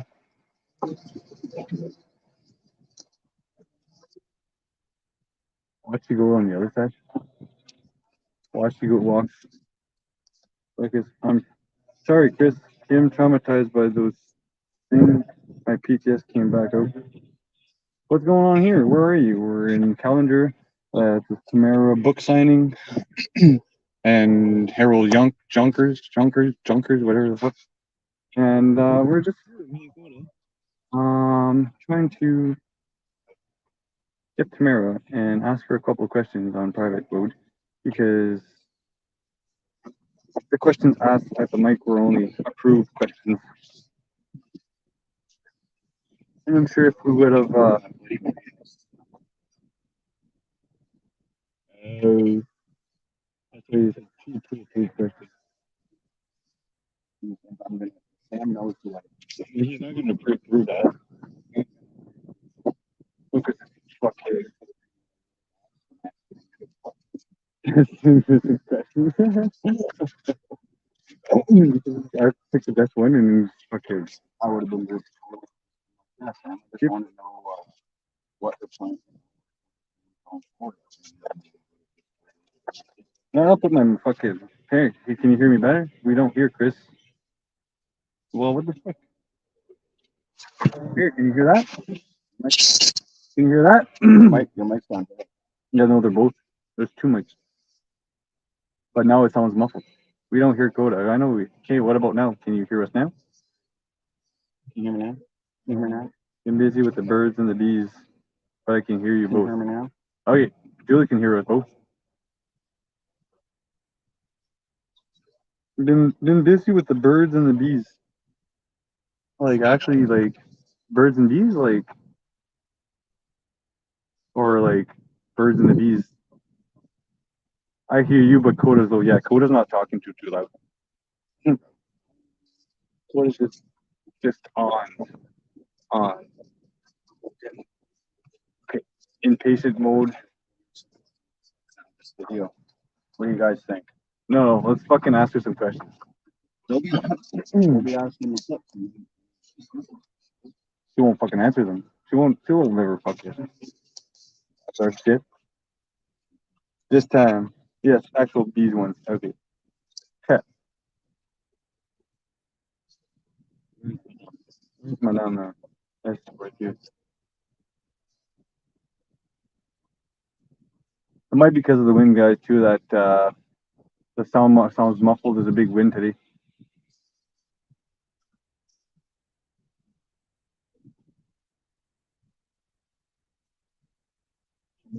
I gotta go for a piss, too. Fucking racehorse.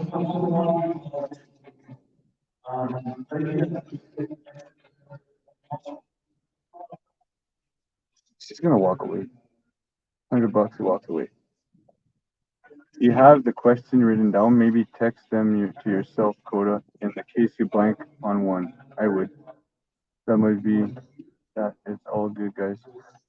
Oh, somebody said there's teaching.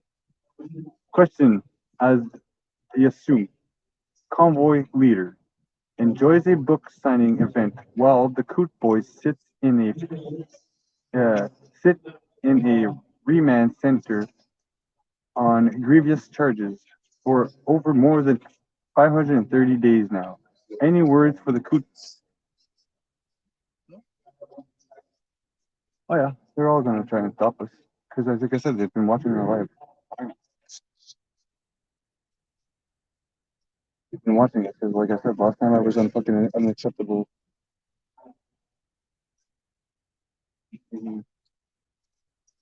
For the event unacceptable, I fucking they didn't like it. But you know what, man? Fuck 'em. This is true fucking true fucking.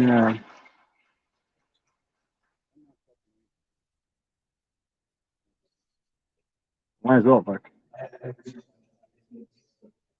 That looks like, yeah, it is the arena that James Top came to last year in North Bay when I was supposed to create the event, but shit went down, and I don't support James Top because James Top was just another fucking money grab team, and we just proved it with V4F, and look, they just fucking called it up. So yeah.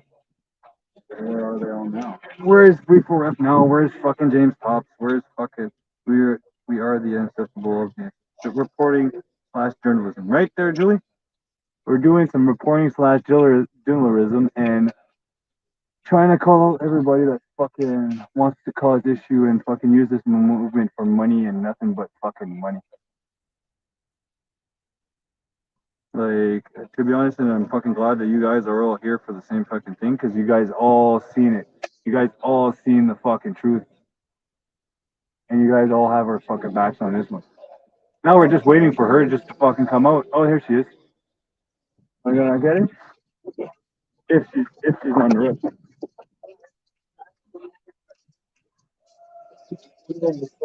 The money from the truckers and stuff, the 10 million that got frozen, you know, that ever get unfrozen? No, most of it was refunded, and there's about 5.5 in an escrow account right now. Okay. Yeah. And then the second, none of the truckers got that. No, it was frozen almost immediately. Yeah.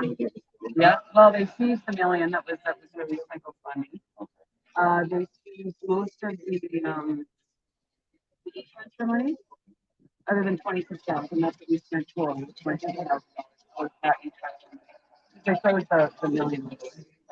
And yeah, and the rest of it's in an escrow account. We've actually had people, because we're being sued for $400 million.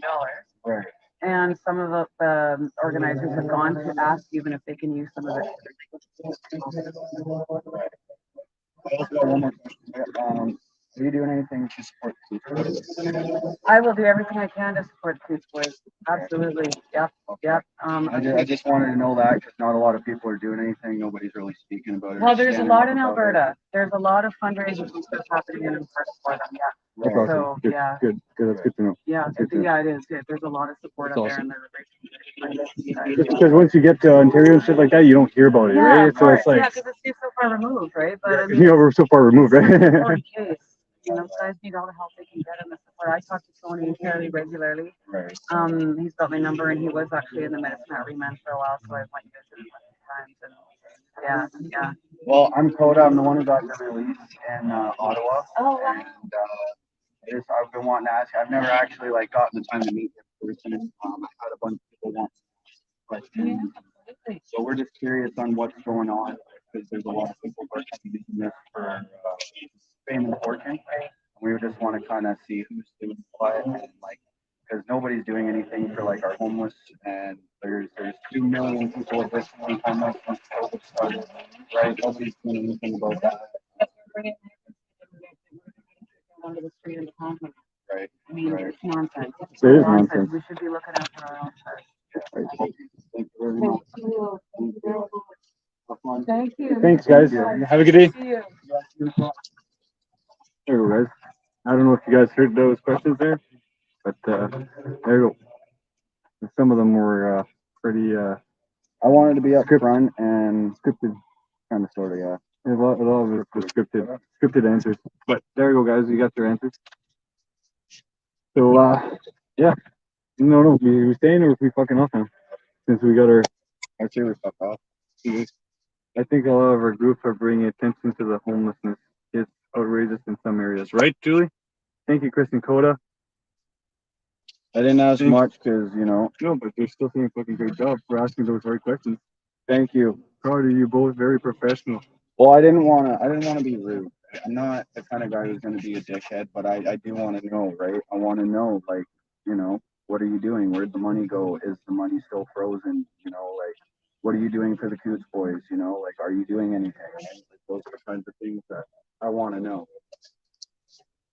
So, Okay. those are the things you guys want to know as well. Policy over Columbia. Exactly. Wow, you guys rock. Oh, yeah, that was super. Thank you, guys. Fuck, that took a lot of balls for Coda there to ask those questions and very professional. I almost didn't. I had to keep it professional. We're live. We're not here to be dickheads, but we are here to expose truth, corruption, you know, but also still be respectful. Hey, there you go. You did something. Yeah. At least somebody is fucking asking the hard questions, right? Because they got to be asked. Much respect. Everybody's like, much respect, much respect. Exactly.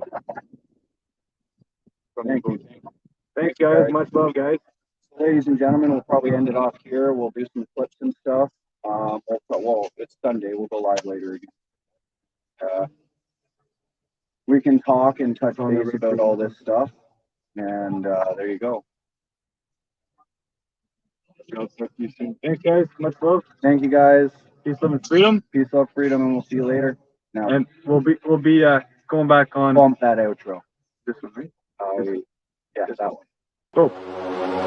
Under pressure, no more time. Can we make a move? Overthinking, you and I. What do we have to lose? 'Cause I